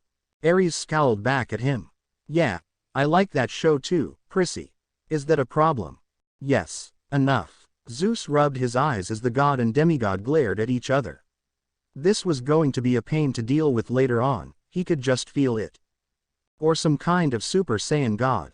Leo added. Percy frowned. That just sounds stupid, and if anything, it would be Goku that became a Super Saiyan god. True, Leo said with a nod. Kurama snarled. I am better than some stupid wannabe monkeys. Those dumb apes are only 50 feet high and can't control themselves. I'm 16 times that height and I can control myself just fine. Nonsense. Giant monkeys rule. Apollo argued. They're disgusting. Artemis retorted. You're just mad about poop incident. We swore never to talk about that. I kind of want to hear this story, Talia said. I'll gladly ow. Sheesh. Apollo glared at his embarrassed twin for the silver arrow in his arm. Naruto just blinked at Kurama's rant. When did you measure yourself? Kurama scoffed. I was easily twice the size of the Rakuto when I was but a kit. An adorable kit. Naruto snickered, earning odd looks from the others. Kurama growled at Naruto's comment. Shut up. I compared myself to mountains in the area. That's logical. Athena nodded. I wonder if he ever got hungry. Percy wondered. He most likely ate humans. Reina commented nonchalantly. Dark much? Talia asked her, making Reina just shrug. She was only guessing after all. Naruto, why are you laughing? Annabeth asked. Naruto wiped a tear out of his eye and chuckled. Kurama. The demon? Piper asked with a frown. She wasn't sure how to feel about a demon sealed inside her brother and planned to find out who did it so she could give that person a piece of her mind, or make that person walk off a cliff. She hadn't decided yet. Yeah, kinda dead already. So, ha, Nico. Piper rolled her eyes. Entity. Naruto corrected his sister. He clapped his hands together as Mew landed on his shoulder. So, to wrap up. Giant fox sealed in my gut, big power up, and yeah, that's it. I have more questions, Piper said with a frown. How did it get sealed? Who sealed it, and when?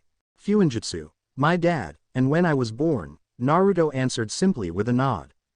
He blinked at the disbelieving looks on their faces and frowned. What? My last question is why? Piper asked with a frown. Naruto smiled proudly, a hint of sadness in his eyes. To protect the village. Ah, patriotism, the best way to start a fight. Ares grinned fondly. Jason, Hazel and Frank nodded in agreement to this. The Romans understood that sort of patriotism, the dedication to protect one's home despite the consequences. Many Romans damned themselves and their families to protect Rome, and many legionnaires did even worse when it came to Camp Jupiter. That's nice, Percy asked. Yeah, real nice, Nico muttered dryly. Reyna huffed as she crossed her arms. There is nothing wrong with that. The Greek demigods couldn't have reacted any more differently. Leo's jaw was popped open in disbelief. He remembered Naruto's story in the sewer a few months back, about being cursed with power. It made sense now, how Naruto made it his own. Leo's respect for the blonde rose immensely. Yeah, I'll stick to my fire powers. Leo nodded. Piper just stared at her brother. She knew Naruto was an orphan and that his father died when he was born, but she didn't know it was connected to protecting the village. Still, she wanted more details on the whole thing, and she really wished she could have a chat with her mother about why Naruto was left alone for so long. Piper turned to look at Aphrodite, but the goddess of love averted her eyes. Annabeth shifted uncomfortably at his answer, having heard the story before, especially after her, in hindsight, bias against Jason and other Romans. The daughter of Athena knew it was smart for the village, but the toll it took on Naruto was still painfully obvious. Naruto lacked a lot of social skills, tact, and knowledge that most parents would provide to their children. Throw in the fact that he was a ward of a state that encouraged child soldiers and you had a grunt that was begging to be killed on the battlefield. Hee, grunts. Athena scowled at her brother. Honestly, must you talk? I'm forced to be here, so I do. The war god shot back. If it weren't for Naruto's determination and hard work that made him so strong, Annabeth highly doubted she'd have been able to meet him. Knowing it was because of something one of her siblings did made a lot more conflicting feelings and thoughts come up. Yeah, that puts a real damper on things. Talia nodded. Percy, like his girlfriend, was torn between understanding and being disgusted with Naruto's father. Oh really now? Athena glared at the son of Poseidon. It's kinda messed up. Percy told her honestly. He would do anything for Camp Half-Blood, but putting a demon inside a baby. If Percy even knew how to do that and had no other obvious choice, he wouldn't even consider it. He would stubbornly find another way. The sad acceptance in Naruto's eyes was unsettling to him. Well, this turned awkward. Nico noted while he continued to read. Some in the room shifted a bit while they thought over Naruto's situation. Naruto shifted awkwardly, uncomfortable with the emotions that filled the ship. So, he began, trying to clear the air and change the subject. What's our new plan, considering Leo messed the other one up? Dude, not cool. The son of Hephaestus frowned. Hey, Leo frowned at the blonde. All that respect he just got. Yeah, it's gone now. That was slimy and uncalled for. I agree with the handsome one. Piper just shook her head at Leo's proclamation. And what happened to you, Flyboy? Naruto asked, now noticing that Jason had a bandage around his head. Jason grimaced and his hand went to the bandage. Some of the Romans weren't happy. Talia's lip turned downward as she looked at Jason. Care to explain more? No. Jason frowned. Naruto gave him a dry look. No, really, what gave you that idea? The brick thrown at my head, Jason said. Piper gave him a curious look that he shrugged at. It was better in Jason's opinion to say that than explain to Naruto that the brick had been meant for his sister. Jason didn't want Naruto to get mad and run back to Camp Jupiter. According to Leo, that explosion was no joke. Taking that brick for me. My hero. Piper playfully swooned, complete with fluttering lashes. Jason just offered her a small smile in return. Naruto nodded in understanding. Yeah, the fogginess will go away in an hour or so. The headaches should pass in a day. Piper's head swiveled back to Naruto. How did you know he was foggy? I'm sure he's been hit on the head before, Annabeth said. Yeah, by that pink thing. Talia spat venomously. So that plan? Naruto asked as he ignored Piper's curious stare. There might have been an incident or two with a drunken villager when he was young, but that was all water under a bridge. That shouldn't be water under anything, Piper argued, a big frown on her face. Annabeth crossed her arms and frowned at him. No, I'm with Piper on this. How do you know what Jason is feeling after he was hit by a brick? Kurama chuckled again. Everything seems to be going well for you. Ah, karma, how it punishes those that mock me. I'm still waiting for it to kick in. Ares grunted in disappointment. Why did it never work for him? And with that, Naruto gained a brilliant idea. Annabeth and Piper, while scary in their own right, were still only teenage civilian compared to Naruto, anyway girls. If there was one thing Naruto learned about teenage girls from the few girlfriends he'd had in the past few months, it was this: they loved cute things. Oh no. Talia shook her head. She figured it out. I need your chakra, we're going to do something risky, Naruto thought to his friend. Kurama sighed. Yeah, fine. Wait, what do you mean, we? Naruto looked Annabeth and Piper square in the eyes, lifted his right hand up and placed his left over the hidden seal on his stomach. His left hand latched onto his stomach and with a slight shift to the right, chakra flared from him and Kurama. A cloud of smoke, a common effect of chakra discharge, suddenly encased the blonde and the other demigods tensed. Jason lifted his hand and willed the wind to clear the smoke away to reveal a toddler with a fox hanging from his arms. Jason, Leo, Percy and Frank stared in disbelief at the sight. He's brilliant, Leo awed. No way that'll work, Percy snorted. Annabeth was too hardcore to fall for that. The toddler barely came up to Jason's knee, his hair a mess of blonde that looked like he'd just rolled out of bed from a nap. His blue eyes were wide and watery. He wore a white t-shirt with an orange spiral on it and dark shorts. The 3 whisker marks on his cheek looked larger than when he was a teenager, and his face had suddenly regained a lot of childish chub. The fox kit in his arms, dangling pitifully, was about the size of a full-grown cat, but looked larger due to the boy that carried him. It had long rabbit-like ears and 9 tails.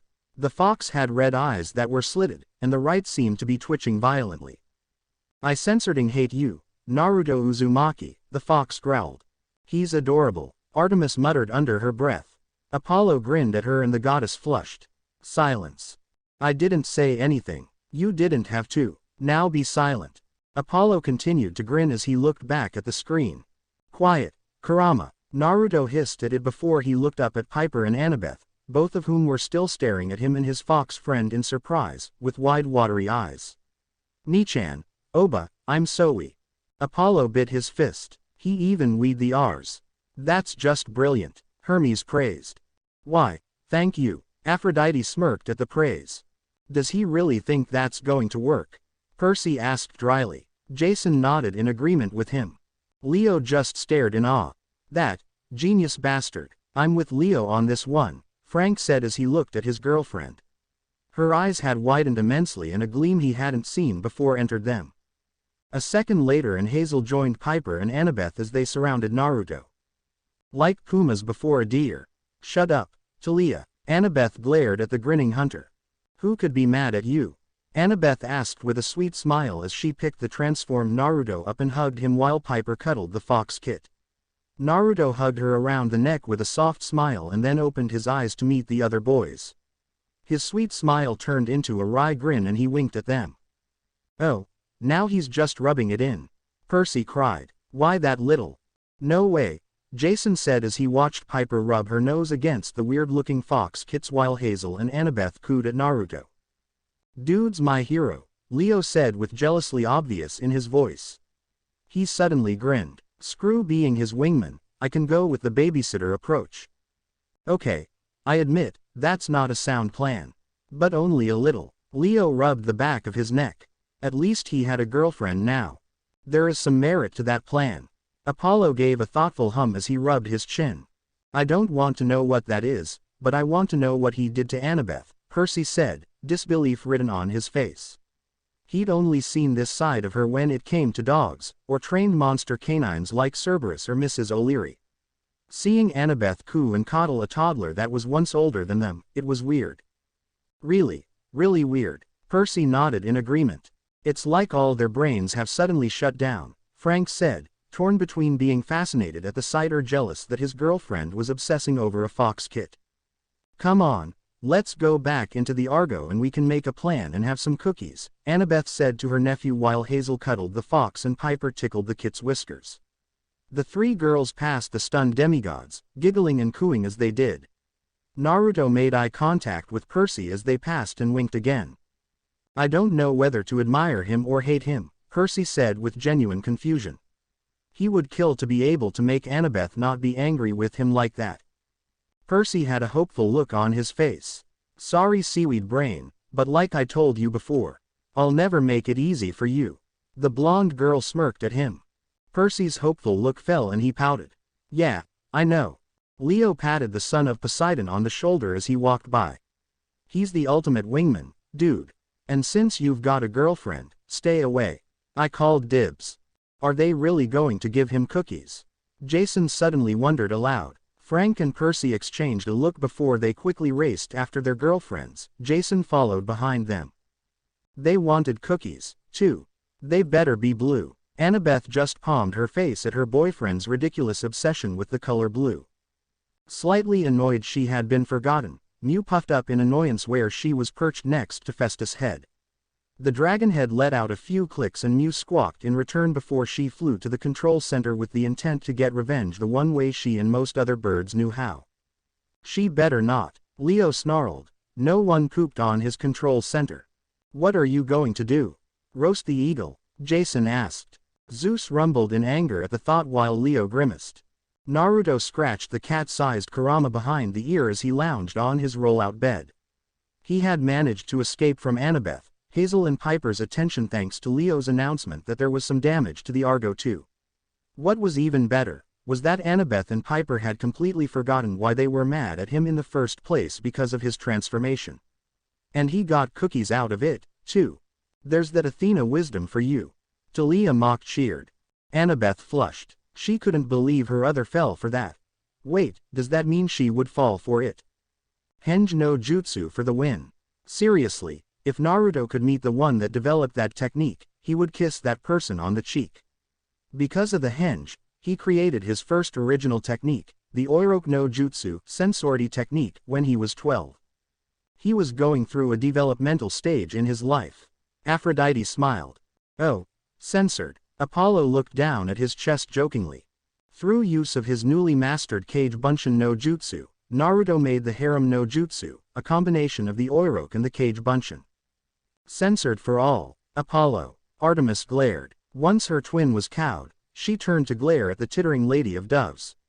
Oh, be silent, you harlot. Make me. Aphrodite stuck her tongue out at the hunter. Then he developed the God-slaying Jutsu, the one technique that defeated Kagaya, the rabbit goddess, and the mother of chakra, a technique that his team had made him swear not to use unless absolutely necessary, the dreaded Oiroku Harem no Jutsu Sensority reverse harem technique. I have no words for how horrendous that sounds. Athena simplified with an owlish look on her face. Naruto grinned. Henge no Jutsu is the best jutsu ever. Yeah, sure, whatever, oh, by the sage that feels good. Kurama purred under Naruto's attention, his voice deep now that Naruto ended the transformation. Once he went back into the seal he would never speak of this again, but for now, Kurama felt like he was in heaven. Those females Naruto labeled as his sister and aunt were also very good at scratching him behind the ear. Talia looked to Jason. I am not a pet. The blonde frowned. Come on. The hunter grinned and reached over. The son of Jupiter swatted the hand away. He gave Talia the wolf stare. Don't. TCH, spoilsport. A surprised yell made the blonde look up as Mew swooped in from the corridor and perched herself on the windowsill. Naruto looked from her to the door as Percy poked his head into the doorway. There was a small scratch on his forehead, undoubtedly from Mew's talons, and Percy's green eyes narrowed in what would be an intimidating stare if he weren't trying to use it on Naruto. Stupid bird. Percy frowned while Zeus gave a small chuckle. That's real mature. Poseidon glared at his younger brother. Poseidon, think about who you're talking to. Hades drawled. Poseidon nodded. Ah, right. Honestly, it was a meager attempt at best to scare Naruto. Nothing was as scary as an angry girl, except for maybe ghosts. What? Phobias weren't supposed to be rational. He's gonna hate me, Nico chuckled. Easy, Ghost King. Jason smiled. Your bird nearly took my head off, Percy said flatly. Mew squawked at him and Naruto rolled his eyes. Eagle, Jason said as he walked by with Piper beside him. Thanks, Flyboy, Naruto called after his fellow blonde before he shrugged. Sorry, she usually stays on my shoulder when we're in the halls. I guess I forgot about her when I had to think on my feet. Mew turned away from him and began to clean her feathers, which made Naruto frown. Stingy. Birds are very uptight, Poseidon nodded as Athena and Zeus glared at him. Baka. Scratch. Kurama growled lowly at the lapse in his pleasure. Naruto shook his head and resumed to scratch the fox. Percy pointed at Kurama, the small scratch on his forehead already fading from view. So, what is that, exactly? Kurama snarled. I am the Kyuubi no Kitsune, boy, and you will show your respect lest I devour yo. Yip. Kurama scrunched up his nose after Naruto flicked it. Don't make him get the New York Times. Annabeth wagged her finger most menacingly. Be nice, Kurama. Percy, this is Kurama, the entity I was talking about earlier, only chibi-fied. Naruto added with a small smirk as he resumed to scratch the fox behind his rabbit-like ear. Kurama, this is Percy Oji. He's Anna Oba's boyfriend. Oji. Percy blinked. Uncle, Annabeth said with pink cheeks. Percy looked a little red after that reveal, but he still smiled widely. Good for him. Ah, that feels nice, Kurama said, with one of his 9 tails flicking absent-mindedly as his blood-red eyes became half-lidded. He takes back most of the nasty things he said about Matabi for succumbing to Asura's attentive scratching. Most of them, anyway. Why does he have 9 tails and rabbit ears? Percy asked. Naruto blinked and looked at Kurama. Hey, that's a good question. What's with the rabbit ears? They're not rabbit ears, and who said you could stop scratching me? Kurama asked with another small growl. So huffy. Piper snickered. He likes being pampered. Hazel giggled. Naruto rolled his eyes and resumed scratching. They're rabbit ears. Not. They're kitsune ears, Baka. What good would I be if I couldn't hear my enemies coming for me? Kurama asked. He rolled onto his side and his hind leg lifted slightly as Naruto's fingers started to relax him. Oh yeah, right there. Percy continued to stare at the orange fox. Why doesn't his mouth move when he talks? This one, Naruto knew. Probably from some instilled knowledge from the Rakuto Sennin or something. He's made of chakra, his body works different than ours. The only one I noticed that could talk and move their mouth correctly was Shukaku. Dumb Tanuki, that's the ticket. Kurama purred as his eyes closed. Percy walked into the room and leaned against the desk. So, Annabeth says you're from a hidden island. We also play golf and go bungee jumping every Thursday. Talia rolled her eyes. Really, Percy? What? I wasn't in the know. That's a first. Nico snorted. Percy just glared at him. Continent. Actually, Naruto said. He sat up slightly and carefully moved the near-sleeping fox from his stomach to his lap. Moves around. Supposed to be where Apollo and Artemis were born. Not sure about that, though. It would explain the weird energy thingy, Percy said. Chakra. And no, chakra was created by Kagaya Otsutsuki, who I've been told is the daughter of Zeus, but I'm not 100% sure on that, Naruto said, disbelief written on his face. Athena frowned. She didn't like to be doubted. He shrugged. Anyway, Princess Kagaya wanted peace and decided to end all wars by consuming fruit from the Shinju tree. Not really sure what that was, so don't ask, which gave her godlike abilities. She used chakra to end all wars and brought peace to the land for years to come. When her sons, the Rakuto Sennin and his twin brother, were born, she was upset they had inherited her power, but let them live. How gracious of her, Hera said dryly. Ares grinned and leaned forward in his seat. It's like Sparta all over again. You compare everything with Sparta. Athena rolled her eyes. That's because it's the best place that ever existed. The war god argued. Also where naked men wrestled each other every day. Something you want to admit, Ares? Apollo asked curiously. Ares just glared daggers at him. Kurama snorted, and his raised hind leg twitched, but otherwise didn't wake. As time went on, the Rakuto Sennin, or the Sage of Six Paths, began to teach Ninshu, a way for mankind to manipulate and use chakra. He meant for it to be a way to bring people closer together, but instead he unintentionally gave them the means to become living weapons, able to manipulate the elements, the mind, and even reality with ease. Kagaya was infuriated with him, and began to. Naruto frowned, trying to think of the right word. Cleanse, I think is how she would put it, but to be accurate, she started to kill all humanity. Now imagine if Talia killed Bessie. Percy shivered. Hey. Talia frowned at him. In her years with power, she had gained a god complex and a messiah complex. She created the Jubi, a beast with 10 tails and enough power to end the world. Why didn't the gods do anything about it then? Percy asked. Naruto shrugged. Yeah, you'd think that would be something you'd jump at, Frank said, or at least his dad, Greek aspect, would. To be honest, I don't know. I know from Chiron that my nation had been separated from where it was anchored after Apollo and Artemis were born, making it mobile once more. Naruto tilted his head in thought before he nodded. Right, I was talking about the Jubi.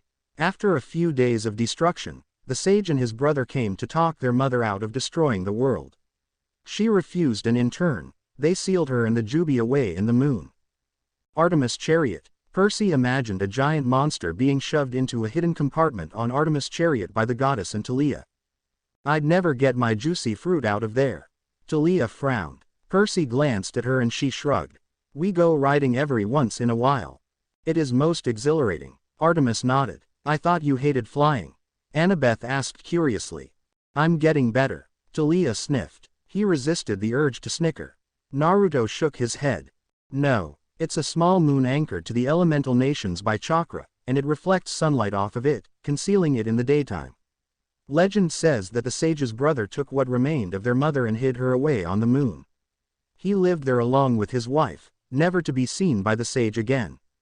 So there's men on the moon? Percy asked in disbelief. This was some weird stuff Naruto was feeding him. Weirder than the Olympians being real or giants trying to destroy humanity. Oh. We've got stories for days. Apollo admitted with a laugh. Naruto shrugged. Not sure. Maybe someday we'll get there. But I know that Kagaya is out of my hair and can't destroy humanity. That's enough for me. Percy nodded in agreement before he hummed. You said she might be a daughter of Zeus. Didn't Zeus, kill every human being on the planet once? Ah, the power washing stunt. Poseidon nodded. It wasn't a power wash. It was a cleansing. Zeus argued with a glare. Wow, that sounds like your psycho daughter. Hades piped up, a smirk plastered on his face. Zeus just flared his nostrils and tightened his grip on the arm of his throne in an effort to keep calm. Naruto blinked and pondered that for a moment. That certainly explained the ease Kagaya had when she admitted to wanting to restore her cradle, i.e., the world back to how she had it before chakra came into play. On the other hand, she was a crazy lady and he had to stop her from destroying the planet with a giant man-absorbing tree. Naruto scowled as he recalled her ability to create alternate parallel dimensions and warp them at a moment's notice. So cheap.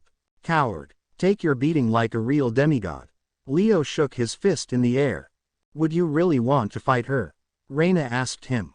No. Just saying is all. Zeus' daughter or not, it was a good thing he and the rest of Team 7 kicked her butt.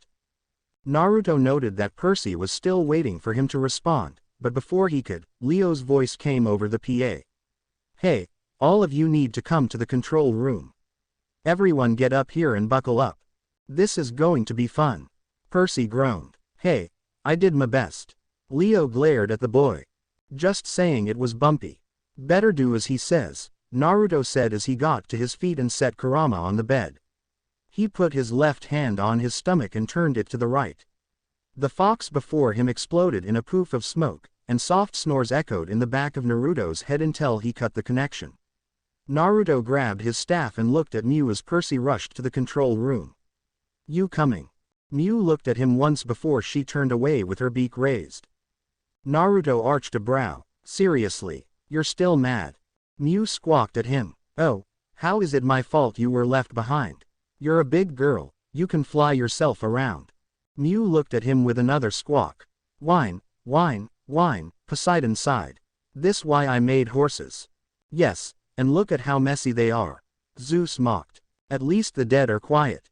Hades glared at them. He turned to his son. Continue, Nico. Naruto deadpanned. I'm replacing you with a fox. Kurama is part of me, he's like one of my best friends. Don't go telling lies to people.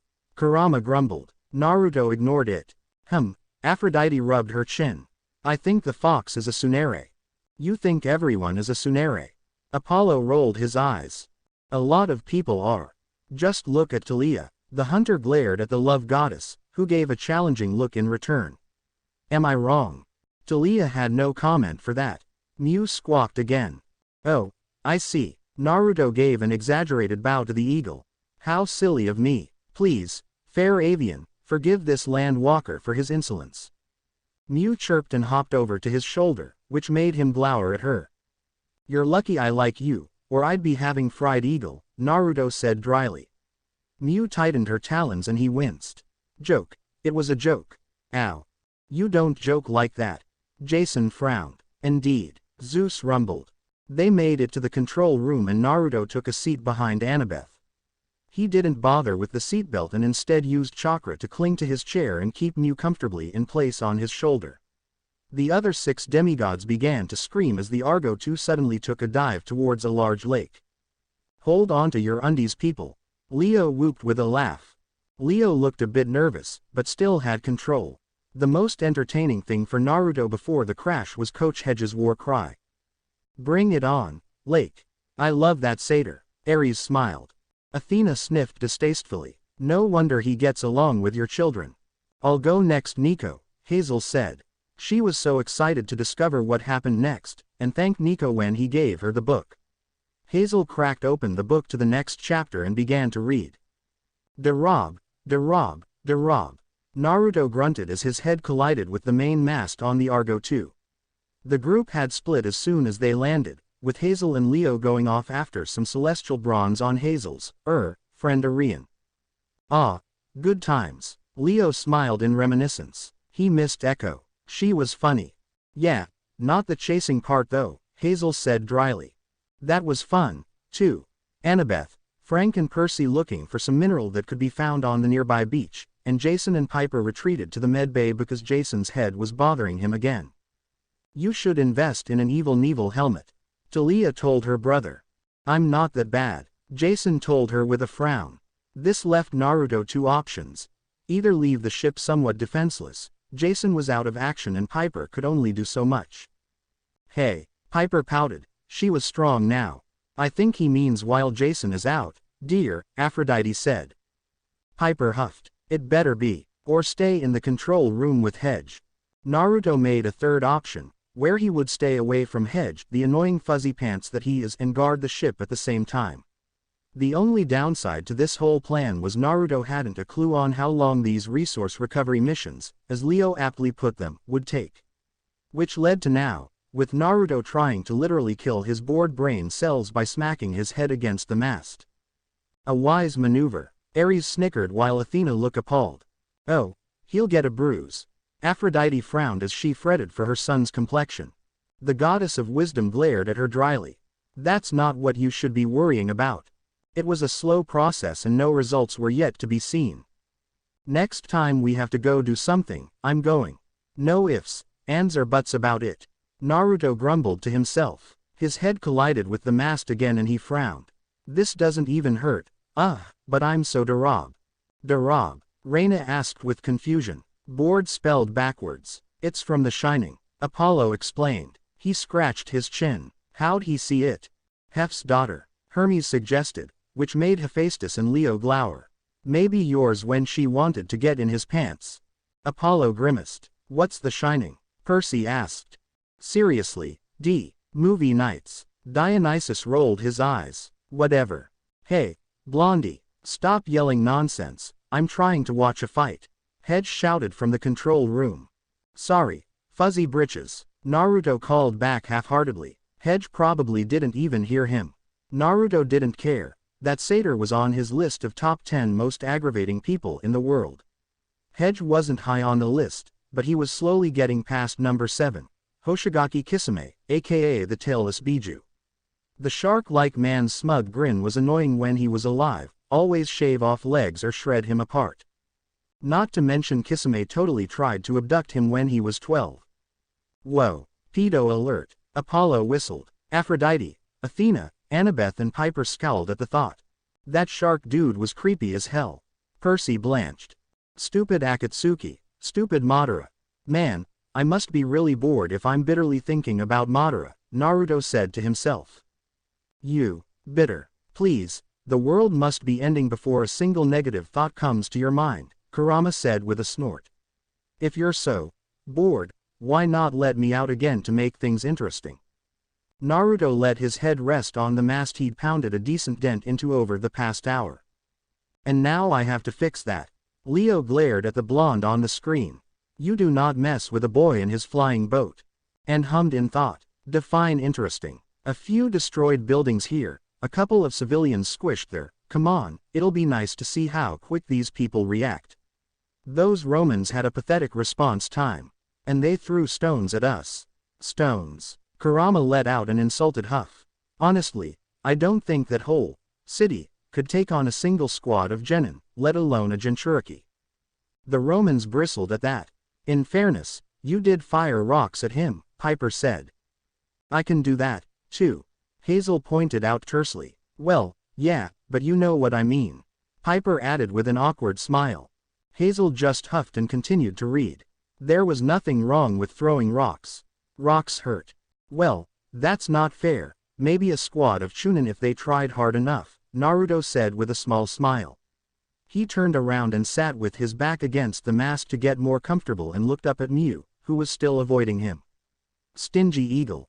Oh, you're just saying that because you like that female. What's her name, Rana? Rhea.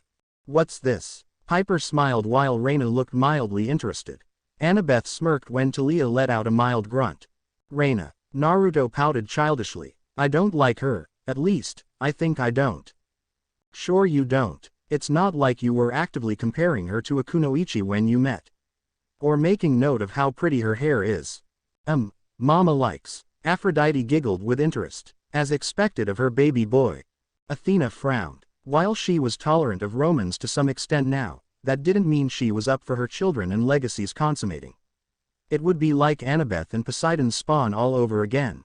Kurama. Naruto rubbed at his face furiously to hide the flush that had covered it.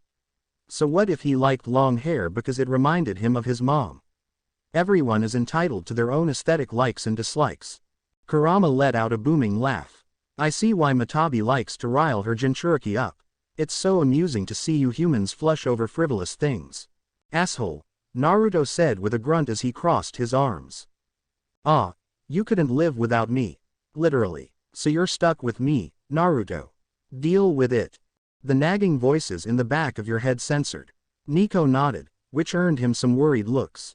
He just let a small smirk cross his face. Naruto let a small smile cross his face. That's not so bad.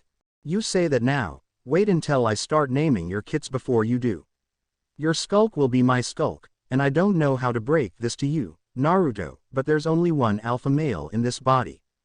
Naruto looked down at his navel with an arched brow. Do you not remember when I kicked your ass with the Senpo? Shutama Rasen Terengen, Sage Art, many ultra big ball spiraling cereal spheres. That doesn't count and you know it. I was only able to use my Yang chakra at the time. Let's see you beat me now, Kurama said in a playful but arrogant tone.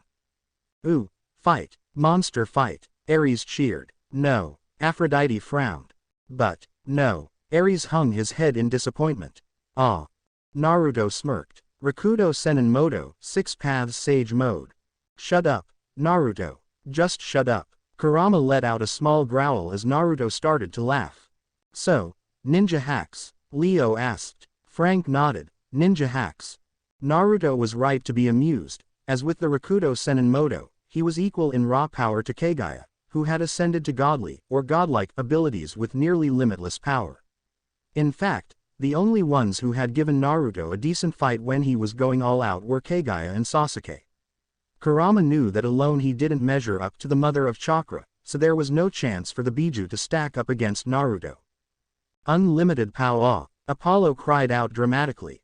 Why me? Zeus rubbed his face with irritation as Apollo and Hermes high-fived with a snicker. Still, that didn't mean the Kyuubi no Kitsune wasn't powerful. It just meant that Kurama wasn't as powerful. It didn't really matter though, considering Naruto and Kurama have stopped fighting one another and fought together. In his cage, Kurama's grin widened. No one, not even these Olympian gods, could stand up to him in his container. Doubtful, Zeus snorted, and his comment earned a few nods from the rest of the Olympians. Naruto had one power that all immortals seem to lack: faith. Kurama's third jailer had so much faith in his friends and fellow shinobi that he never doubted any of them. Not once had Naruto doubted his comrade's abilities, even with Sasuke. The duck-butt-haired guy, Leo summarized with a grin. Kurama didn't like the Uchiha, but for some odd reason, Naruto considered him a friend, his best friend even. It baffled the Biju. Sasuke had superiority and inferiority issues. No one would doubt it, not even Sasuke himself. When Naruto had started to become stronger, coming from the end of the line when it came to the rankings of Konoha's genin and swiftly rising to the top, the young Uchiha turned his back on his friends and sought out powerful allies, tools, a more accurate term, to make him stronger. Sasuke fell down the same path that Indra had. A talented young man gifted with power, walked the dark path of vengeance, to overcome the one he believed inferior. Hubris at its finest. Poseidon nodded. Athena scowled at him. "You're mocking me." It was not a question. Poseidon just smiled at her. "I'm not that petty." Just like the old man's sons, Kurama smirked. Like Asura, Naruto gained strength through his bonds, hard work, and a strong will. Early on, he strived to be the best, to be in the spotlight, a selfish goal that had made Kurama convinced that Naruto was just some idiot brat. This was to be changed, as Naruto's dream changed from being the strongest Hokage to being the best Hokage, not only strong, but willing to fight and die for his people. The dream shifted once more, to bring some semblance of peace to the elemental nations. A foolhardy goal, one would think. Impossible.